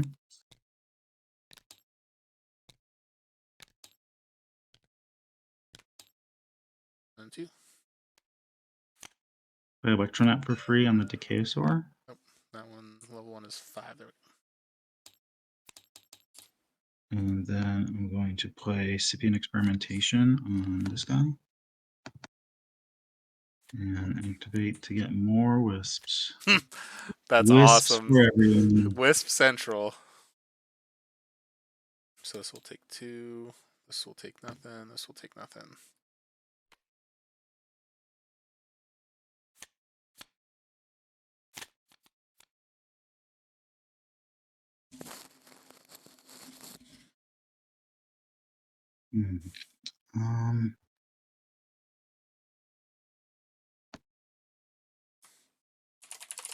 I have this battle, the Blight Witch. Blight Witch, okay. No fun for you. That it? Yeah. I'll go Darkheart here.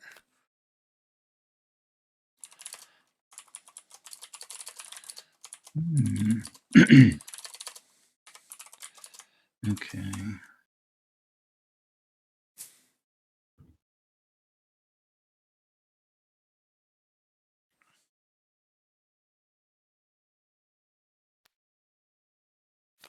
Do the Stampeding Keeper. Give my beast +2. Is that it? That's it. Play the other one. Too bad there's no spells in my hand, or no like. There's man. very few spells in here, but if I hit him, I hit him, which is good. So I take Yeah. 4. Well, next turn it'll start So I'll going take nuts. 2. I take 1 more off of this. Take 2, and then this dies.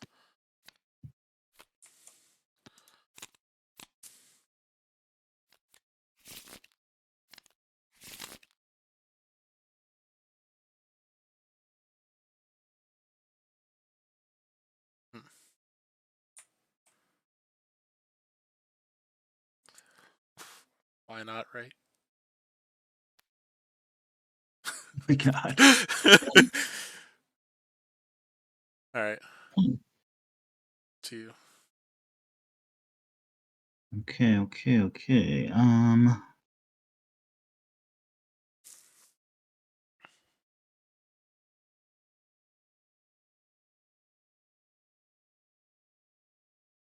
do you? So we're at like 5, 8. Deal 8, gain 8. Oh God. 7. 3, 2, 2. 3, 2, 2. Right.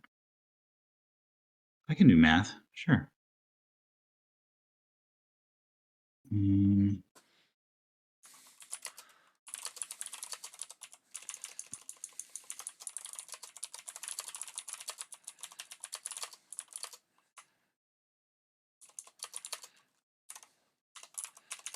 Stampeding Keeper. Give my beast +6.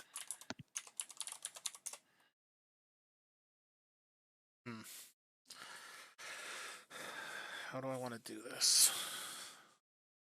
Because, like,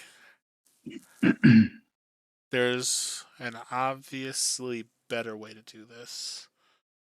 But I think I might actually be killing one of my Darkhearts here to level more stuff. Right? So if I do this, I do that, I do that and that, that's a better upgrade here. So I guess, as much as it makes me sad, I'm gonna go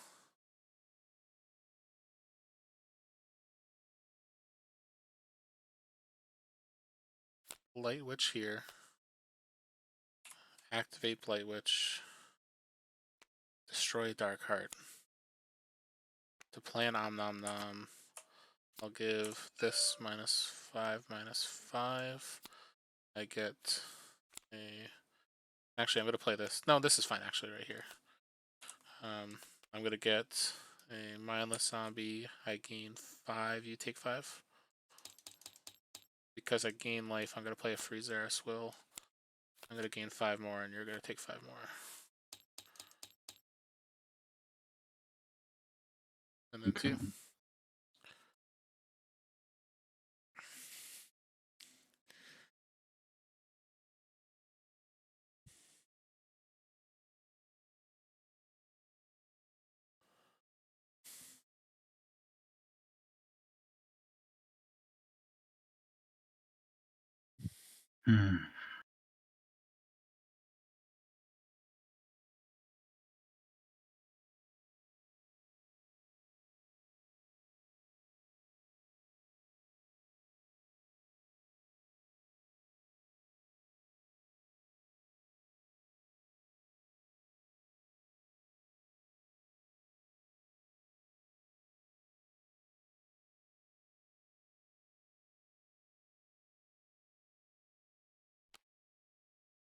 We're gonna do Druid's Chant. Yeah. Give this +3/+3,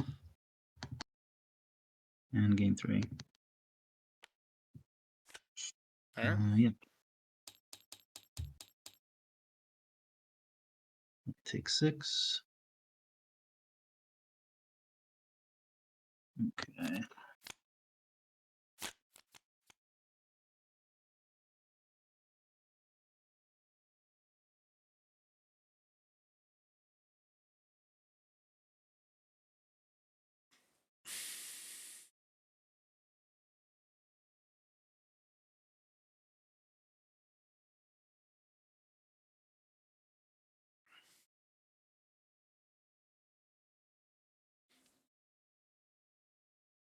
Let's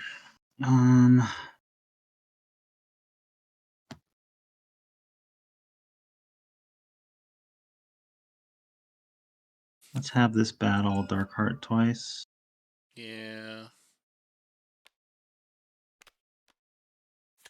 That it? Yeah. We will activate, destroy, play a spiked carapace here, so this gets +6/+6. And then I gain 2, you lose 2. Then, as my actual play, I'm going to play...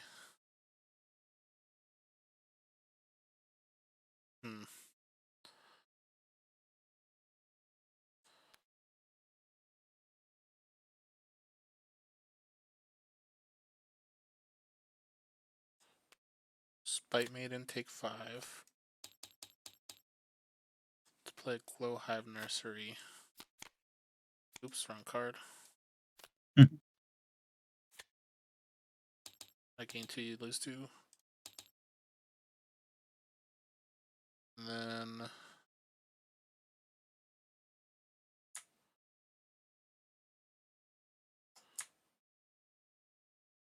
I will pass to you. Okay. Let's see here.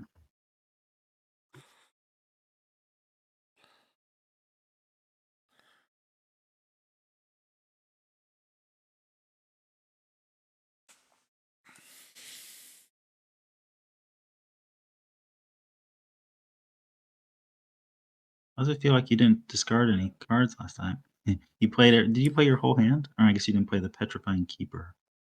Yeah, because it was the Blight Witch into the killing the Darkheart to play the whatever it was, the Om Nom Nom, I think, into the Xeris Will, or whatever it was, the spell and then Xeris Will.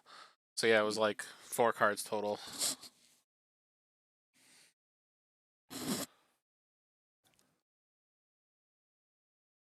Okay.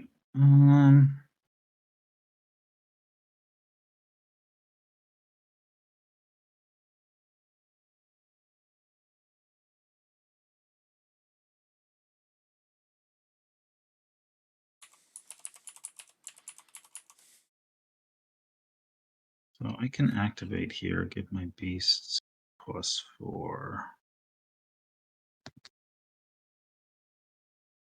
Which is good. And then, move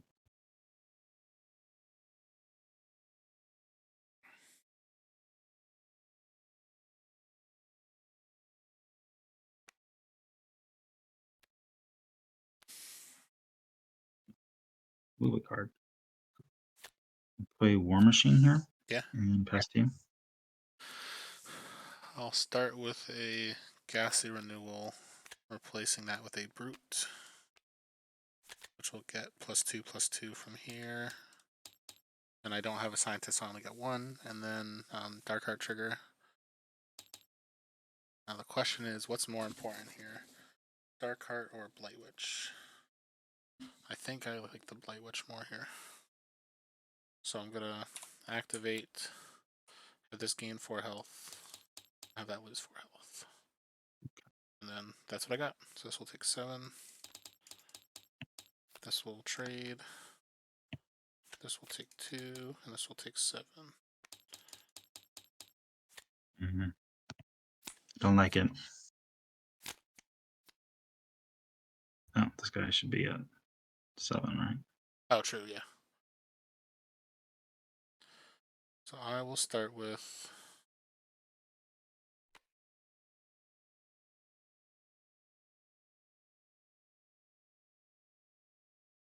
Darkheart, activate, destroy Heart Tree. So I'm going to give this 3 health. Actually, I'll give the Blight Witch 3 health. And then Darkheart trigger, so I gain 3, you lose 3. Which will then gain this 3 health. And then 2. Okay.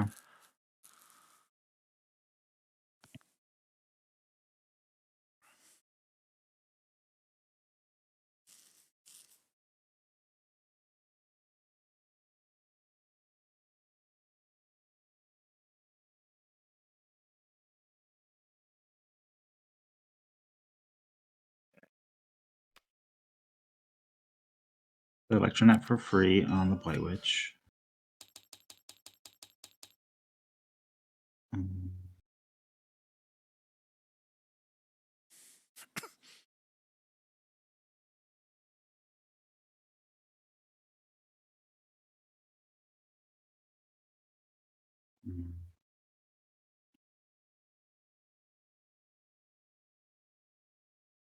And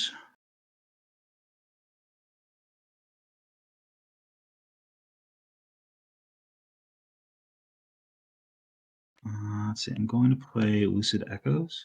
Yeah. I'm going to upgrade Sipient Experimentation. So I get a Gizmo. I'm going to go.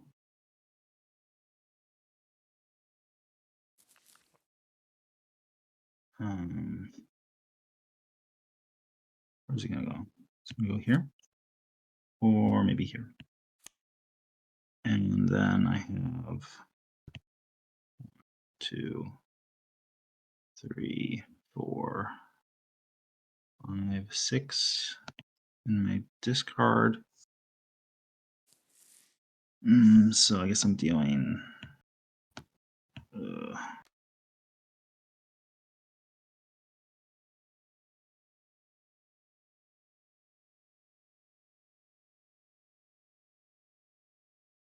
Dealing 6 damage to the zombie. Zombie. And past you.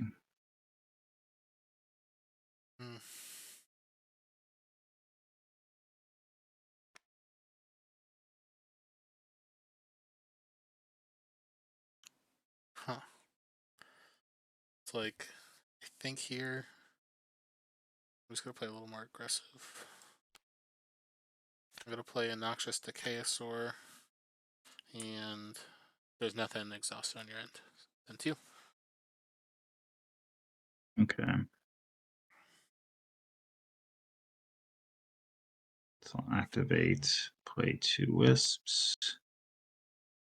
What am I doing? I guess I might as well do that.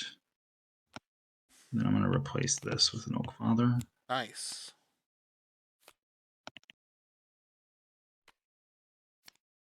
Alright.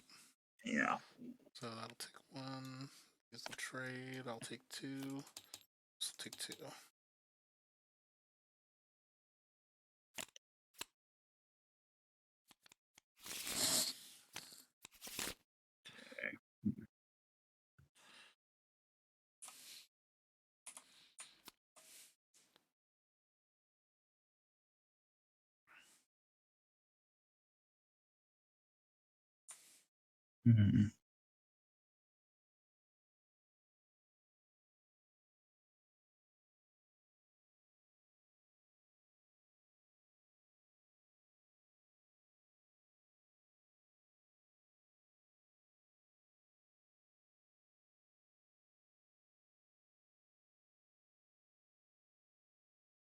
Do this.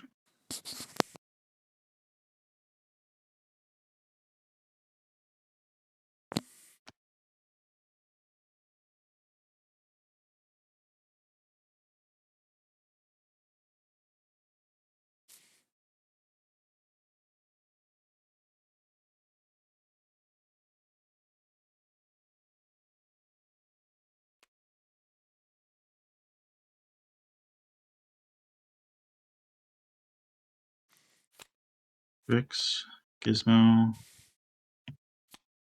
here, and past you. I will. Question is, which of these 2 locations? So if I do this here, it's more likely to live. check. So that's 3, 6. Yeah, I think we're gonna go here and pass. Okay. To be, I really want to do one thing, but I feel like I should do another thing. Rallying Inventor. It's either Rallying Inventor or Dendrify. Oh. I kind of wanted to Dendrify this thing, but this 10 damage is Especially too because the much. Rallying Inventor plus your ability to give everything +3/+3. You basically pump your board +6/6. And Yeah. the Dendrify, though, is yeah, I could see the argument either way. I think if I had more health, I would probably Dendrify, but Yeah. I think the Rallying Inventor just puts a scary board state on the other end of this for me. yeah. So this gets +2/+2 from the Gizmo, then +2/+2 from Drix, and then my creatures get +3/+3.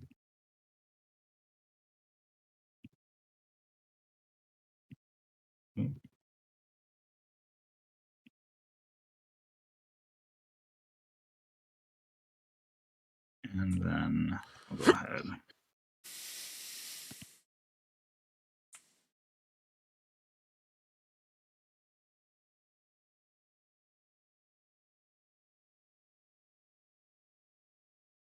And pass to you. All right. Let's see. So if I do this, do that.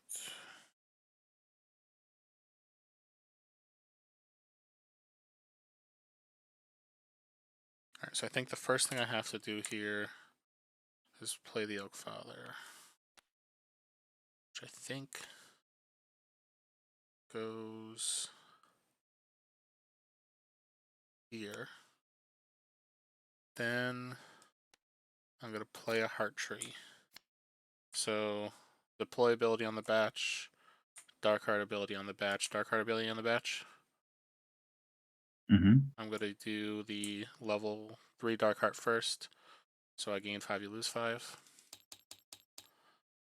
Then the level 2 Darkheart second. I gain 3, you lose 3.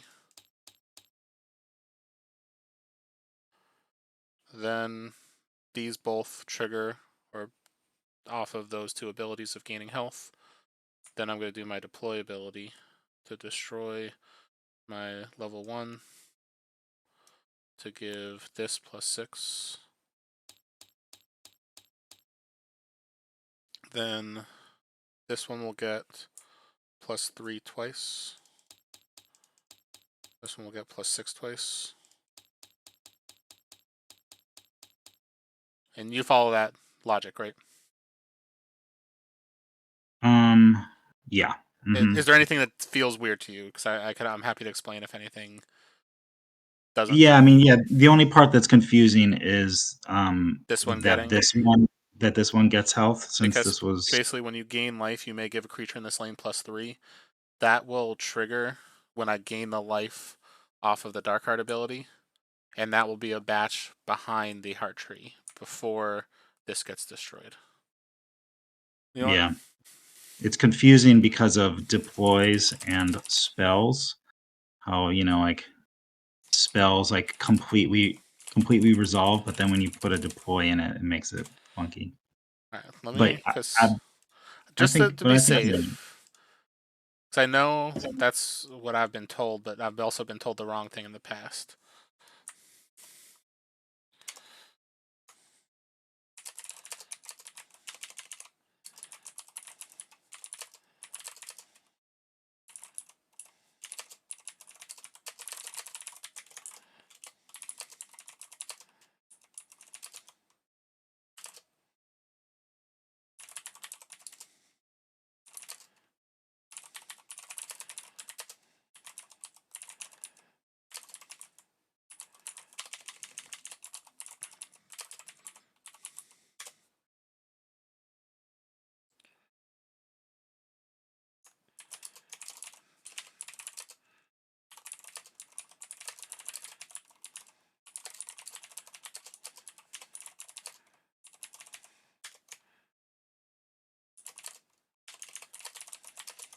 And I think if you played it that way earlier, then you should play it that way now.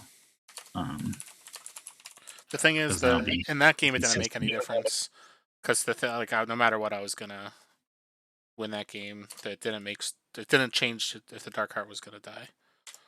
I see. So the thing is, like, I just want to clarify it. I know I've heard other people talk about it that way, where that's how it works, and because it triggers on the batch before the card is gone, it's just like shambling. You know what I mean? If the shambler dies, it sees everything die, and then you take the damage afterwards. You know what I mean? Yeah, it's just a question of whether it was intended for you to be able to get double procs on these exalts I think because it explicitly says destroy your level 1 heart tree. so. I think the And only time it works is with Darkheart because the Darkheart cares about the spell resolving fully. But I messaged Fletch. We'll see if he responds in the um, the next minute or so. But again, it's just like with a Shambler. When the Shambler dies, it still triggers all of the abilities of the same thing that happened when it died, or all the creatures that died at the same time. right.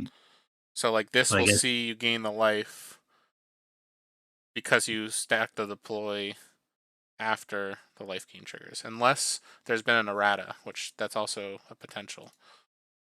it could be, for example, like with shambling in a Nova or in a Rumble Spark Well, the shambling with Rumble is because the energy. Rumble Spark doesn't actually die; it transforms before it dies. Or no, what I'm talking about is if you have a Rumble Spark energy lane, right?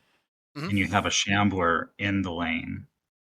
If the Shambler dies, the ability, it doesn't flip because the Shambler is in the banish pile when the ability goes off.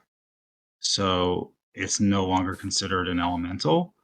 So in a Yes. similar way, by the time this resolves, Darkheart is no longer in the level 1 heart tree lane because the heart tree was destroyed by this ability. I see what you're saying. I could see that argument.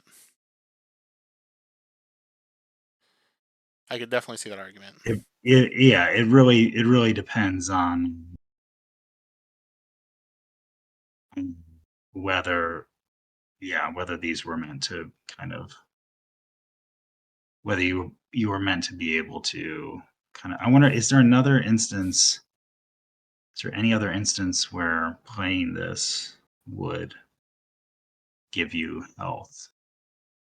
I don't think so. It's just Darkheart. Because Yeah, Darkheart cares about the spell. Because I see what you're saying. Because it's like it'll proc saying the creature in this lane will gain it, but then if it's not there, would it still be considered in that lane? right. So that's the part that's interesting that could potentially impact that specific situation. Fletcher was messaging me like 15 minutes ago, but he must be off his phone right now. So you know what I'll do is let me just jump into Nate's game and be like, hey, let me see if you guys agree with this. So here, let's both jump into the chat for table 2 for a second. Okay. Are you serious? Quick question for you guys to make sure you guys interpret this the same way that Carl and I did. Are you cool with a potential Yeah. ruling help? All right. So with Heart Tree, specifically in Darkheart, so you play the Heart Tree level 2, and you have 2 Darkhearts, 1 in each lane. Actually, I'll send you guys a screenshot in the chat. So if you look in the chat for table 2, we've got Darkheart in lane. Right next to it, we have a Darkheart level 2 in the lane. Heart Tree level 1 is below Darkheart level 2. And then I go to play Heart Tree level 2. So you play the Heart Tree level 2, play the spell. The deploy ability goes on the batch, as well as the 2 Darkheart abilities. So then you layer it where the Darkheart and Darkheart both deal damage and gain life before the third ability for the deploy resolves. Now, both heart trees will see when you gain life, you give it that much health. Now, the question is, when the heart tree 1 is destroyed as part of the deploy ability for heart tree number 2, will the Darkheart still gain the life on the heart tree 1, because technically it's not in the lane anymore, but it was also triggered before the heart tree 1 was destroyed. So that's where me and Carl were discussing, and we're trying to figure it out. I messaged Fletch because he messaged me a little while ago, but he hasn't replied. So that's what we're trying to determine is, would the Darkheart level 2 also gain health? So I've seen people do it in the past, but the thing is, when Carl made the point of creature in this lane gains 3 health, that's the potential that I was like, ooh, you know what, you might be right. Now, it's like Shambler. When Shambler dies and everything dies at the same time, you'll deal the damage no matter what. So we'll see the stuff dying all at once, and it will trigger. Now, what do you guys think? Yeah, I have a reference here from Nick in rules. Do you want me to link it? Oh, that'd be great. It's from April, but For this heart tree looks specifically? relevant. Yeah, this Ben asked the exact, I think, the same question. So Oh, that would be great. here, go ahead and read this and see if it's what you're talking about. If not, sorry for. No, if anything, that's great. Anything. So. Because I think I've run into this too, but I can't remember. Yep, the deploy and Darkheart are in the same batch. So Ben asked, just want to run the scenario by you to make sure I'm playing correctly. I have a level 1 Darkheart Sorcerer in lane with level 1 Heart Tree. I play level 2 Heart Tree in another lane with one of my creatures. Can I resolve Darkheart trigger before Heart Tree deploy ability so that both creatures gain their bonus health from life gained before that level 1 Heart Tree gets destroyed? And Fletch said, yep, deploy and Darkheart are both in the same batch. Honk. So yes. That's Cool, perfect. cool. Yeah, so that. Which is nutty, but yeah. Yeah, because it feels weird. Yeah. And obviously, this was the situation in round 1 when I was talking with my opponent. Like, I was walking through this exact scenario, actually. And I was like walking him through the rules because he's like newer. And I was like, so you basically, this all batches together. And he was like, this doesn't make sense because that's not the way that Magic works. And I'm like, I get it, because I had to go through the same thing when I started playing SolForge. And yeah, so it makes sense that it does see it. So that's what I thought, and I'm glad that I didn't explain to him incorrectly. Because if I messaged him back and was like, "What I told you was almost correct," that would have added so much confusion. So thank you. I appreciate that so much, guys. Yeah. All right. Yeah, thank you. Yep. And if you guys need like a 5-minute time extension for that, let me know. No, we're done. We're done. Okay. And I have to go too. Thanks, guys. All right, no worries. Thank you. GG's. Yep. See Later, you. guys. All right. So then that all resolves. This is dead. Then we continue. So that's what I had. All the life has been gained, so I'm taking 16 here. Oh, wait, hold on, sorry. So I was at 57, and I gained... Hold on, let's just hit the back button real quick. Yep. So I got this confused with everything. So it was at 65. All the health and stuff is where it's supposed to be. That's destroyed. So because I gained life, I had the freeze Eris will. I knew there was something that I was missing after all that. So I gain 8. You take 8. And then this will gain 6. And now I take 10. This takes 14. This takes 8. This takes 8. And these trade.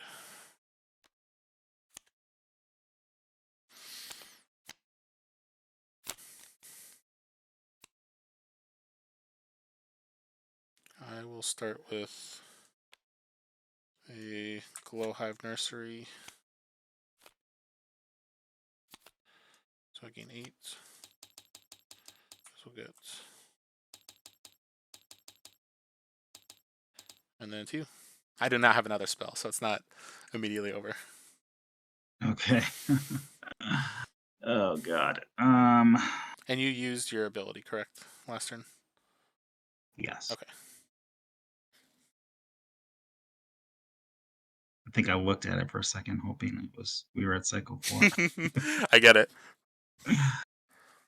Okay, I think well, you already told me that you don't have a spell, but No, it's all good. uh, Because at this point, you would have to play it like I didn't. Anyway. right. Yeah, I mean, I would play. I mean, I think it's a good play anyway. Um, hmm.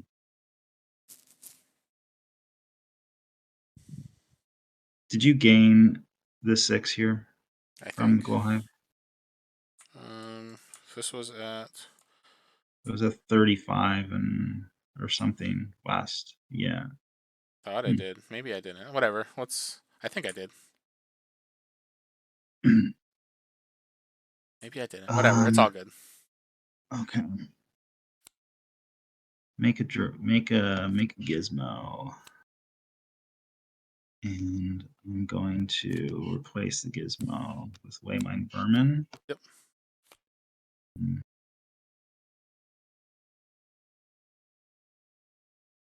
And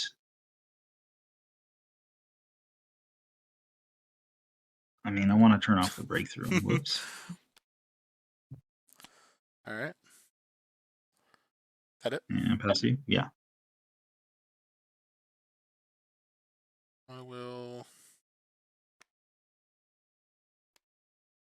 play Portal Shade and pass. Oh, come on.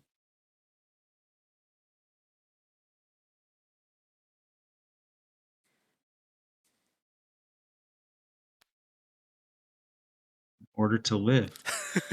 Nice. Electron. All right. So Okay.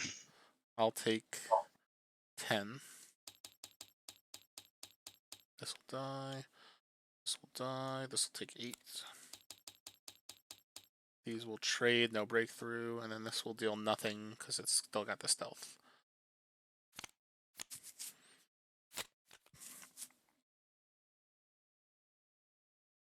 Okay.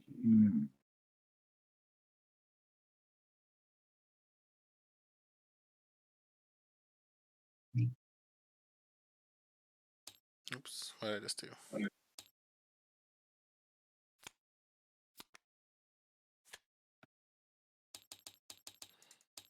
really needed Lucid Echoes to be upgraded more. So Fletch replied to me with the eyes emoji and then a gif of Homer Simpson with like a monkey clapping cymbals in its head.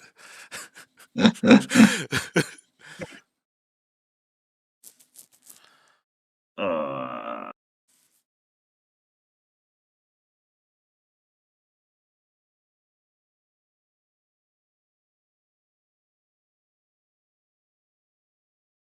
don't think it's enough. So I have Lucid Echoes. Although, let's see. This is 5. Maybe this is better. Okay. Druid's Chant. Yeah. Gain 5. And then give this +5. And activate. Make a gizmo here. But you know I have Lucid Echoes. Let's see. So I will.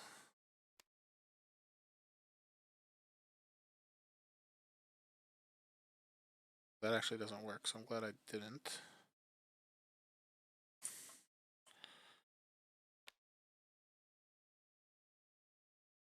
I'm going to play a Spiked Carapace on the Darkheart, so it's going to get +10/+10, plus an additional 6 health. Oh my god. I hate you so much. I want this on record. I respect it. So then I gain 5, lose 5. Alright, now you're 1 spell away. And then 2.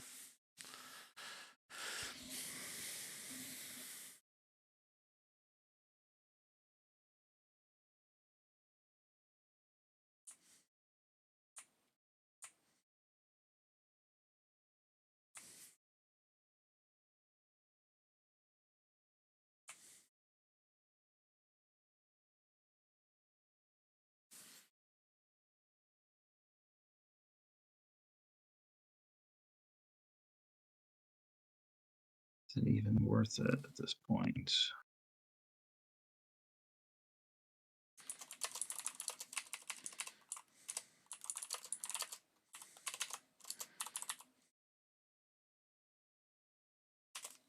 Yeah, I mean, even before it wouldn't have been enough. So I'll just go out in a blaze of glory. And activate. Actually, no, I'm not going to activate. Past you.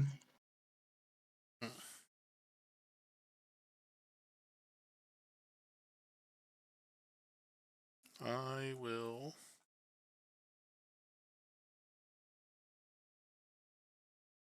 do that.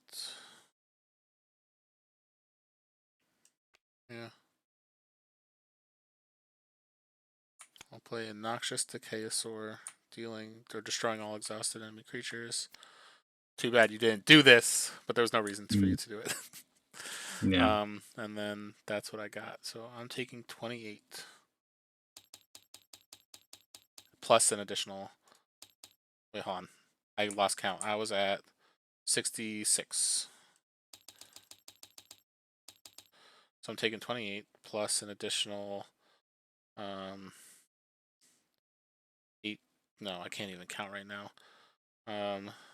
11. It would be 11. It's 10 or 12. Yeah, there we go. 12. 38.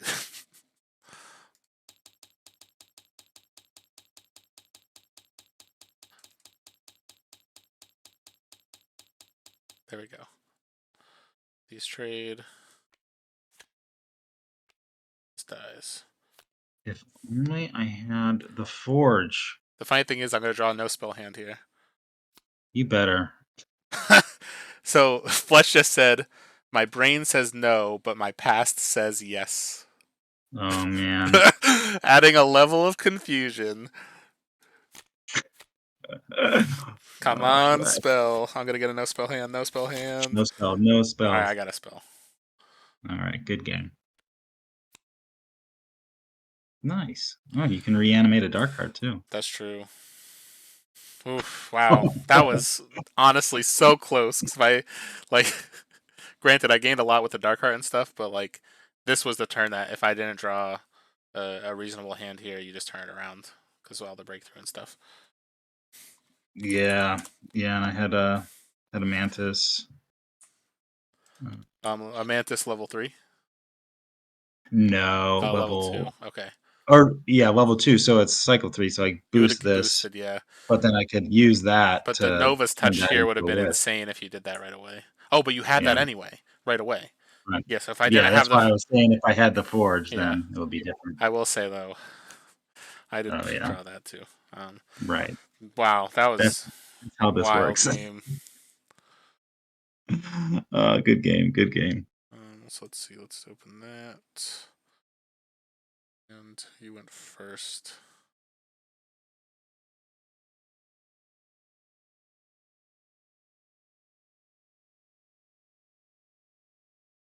Finalize, because everyone else is left.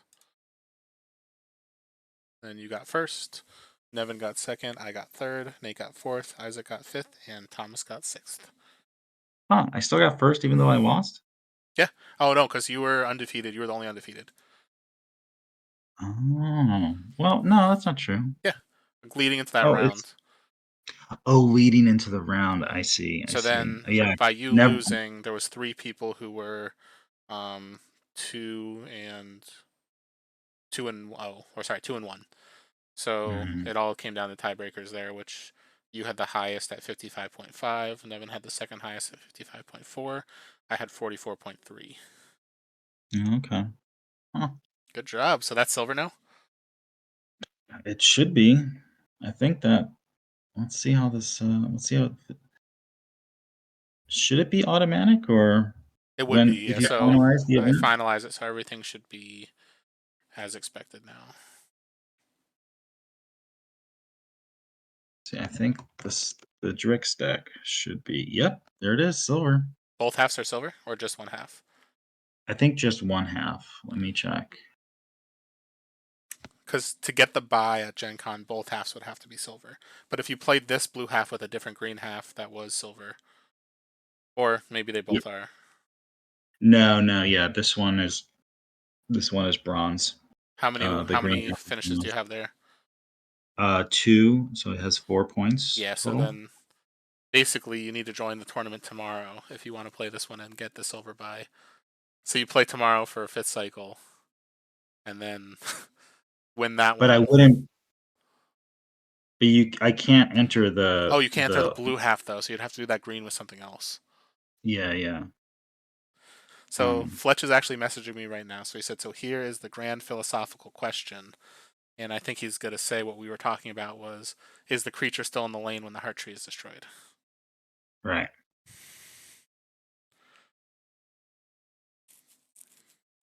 Get him in this Discord right now. It Come on. looks. My guess is he's like, because it shows the phone icon, and actually I know he's traveling to Philly tomorrow, because they're getting there to set up on Wednesday.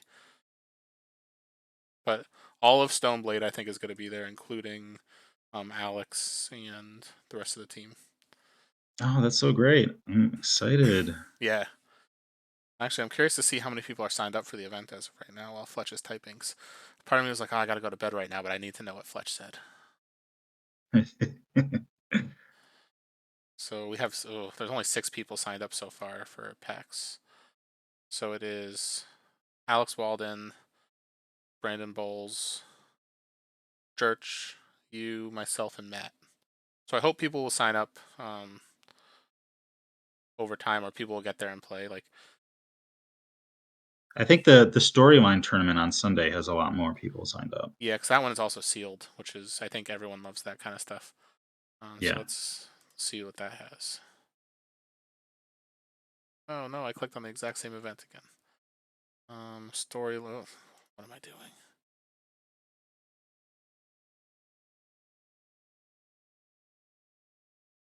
Find an event. Any location. Search. 19 people out of 32 for the storyline. Yeah. I wonder if that's there's gonna be any hard. names I recognize there that aren't on the other one. Oh, but 2 people have dropped.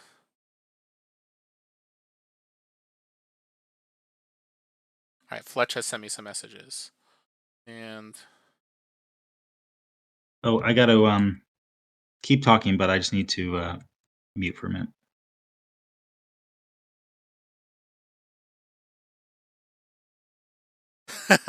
alright. So Fletch says, so here's the grand philosophical question. Triggers check relative to the board state at the time of the resolution, but the lane is the lane that the Exalt is in. It is no longer in the lane, but then if it mattered, why does Harvester work, or other similar effects? So the ruling stands, Heart Tree is referring to the lane that it was in.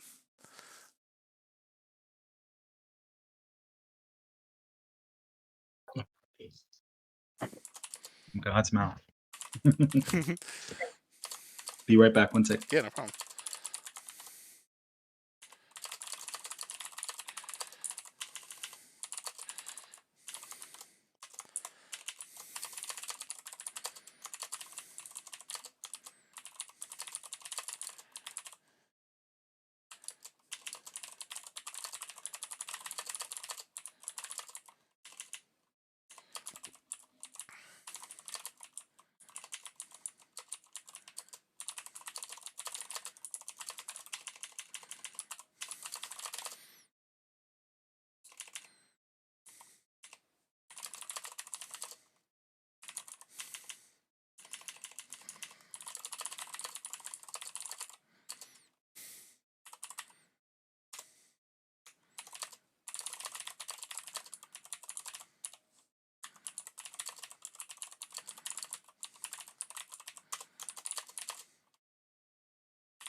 Hey, sorry, I'm back. No problem. So did you hear what I said that Fletch wrote? Yes. So then he mentioned, so in this lane is another thing he's throwing in the glossary and codifying in the rules. Cool. Yep. Yeah, that's funny because it literally took us so long to walk through that, and it took me so long in the other part because it's like as I'm talking through it, I'm like, I know this is the way I was told it's supposed to work, but now I'm even doubting myself as I'm saying this out loud. So it makes me feel better that Fletch, as he initially was reading through it, was also like, my brain says no, but my past says yes. Like I feel like I need to have a shirt that says that. Mm-hmm. All right. Well, I gotta get to bed because I have to be at work bright and early tomorrow. What time? Or sorry, not what time. What day are you heading down to Philly? On Friday, Nice. so I'll leave in the early afternoon, and I'm planning on being there, for the draft pods at 6. Oh, good stuff. Yeah, I'm heading down Thursday night. So I did like all my laundry today for stuff that I want to pack, and now the biggest thing is I gotta like grab all the decks I want to bring and stuff. Um, Yeah, did you join the any of those set two events that I ran? Because if so, I missed all of okay, them, no worries. Because I unfortunately. was gonna ask, because I would bring you your prizes if you did have any. Oh, Because I know I have to bring them for Zoe to give to, or for Church to give to Zoe. nice. But I think she's the only person I know of who has a representative who will be at PAX for sure.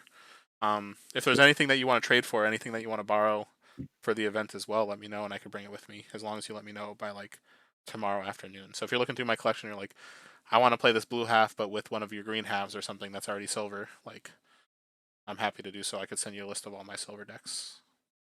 Okay, cool. Um, good or not good? Cool. I'm so tired right now. Mhm.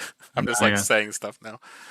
So I'm gonna head to bed. I'm glad we got to play, and I will say this was the best this deck has worked all night because like I got steamrolled the first game and in the second game, like I also I won it, but not by a ton. And this one, Mhm. honestly, like if I didn't draw one of my Darkhearts, then you just kill me here. It's so Yeah, that. fragile, but it's silly. Like if you get the level And 3 heart tree and then you get a Darkheart trigger, it's like, all right, this gains 30 life this turn. Like mhm. so it's fun. Yeah, But I think I'll try to like bring this out once in a while for like fun stuff, but I don't think this is anything I would actually play in like a more serious event. But I think this right. green half I could find a pair that's not double Darkheart for it maybe. But this was fun, so I'll probably stick with it. Yeah, maybe you're triple vampiric, True. That's actually not a bad idea. right? Triple Vampiric Darkheart Shambler. I'll give that a go. All All right, right, well, I'll man. see you in a couple days. It's sad that we have to see each other in Philly when we live this close. But sometime soon, we'll have to run some events back up here. My goal is to run something, I think, the Wednesday after PAX at Most Excellent. And Okay. then we could run something further south down by you as well, like one of the weekends coming up soon. Um, Cool.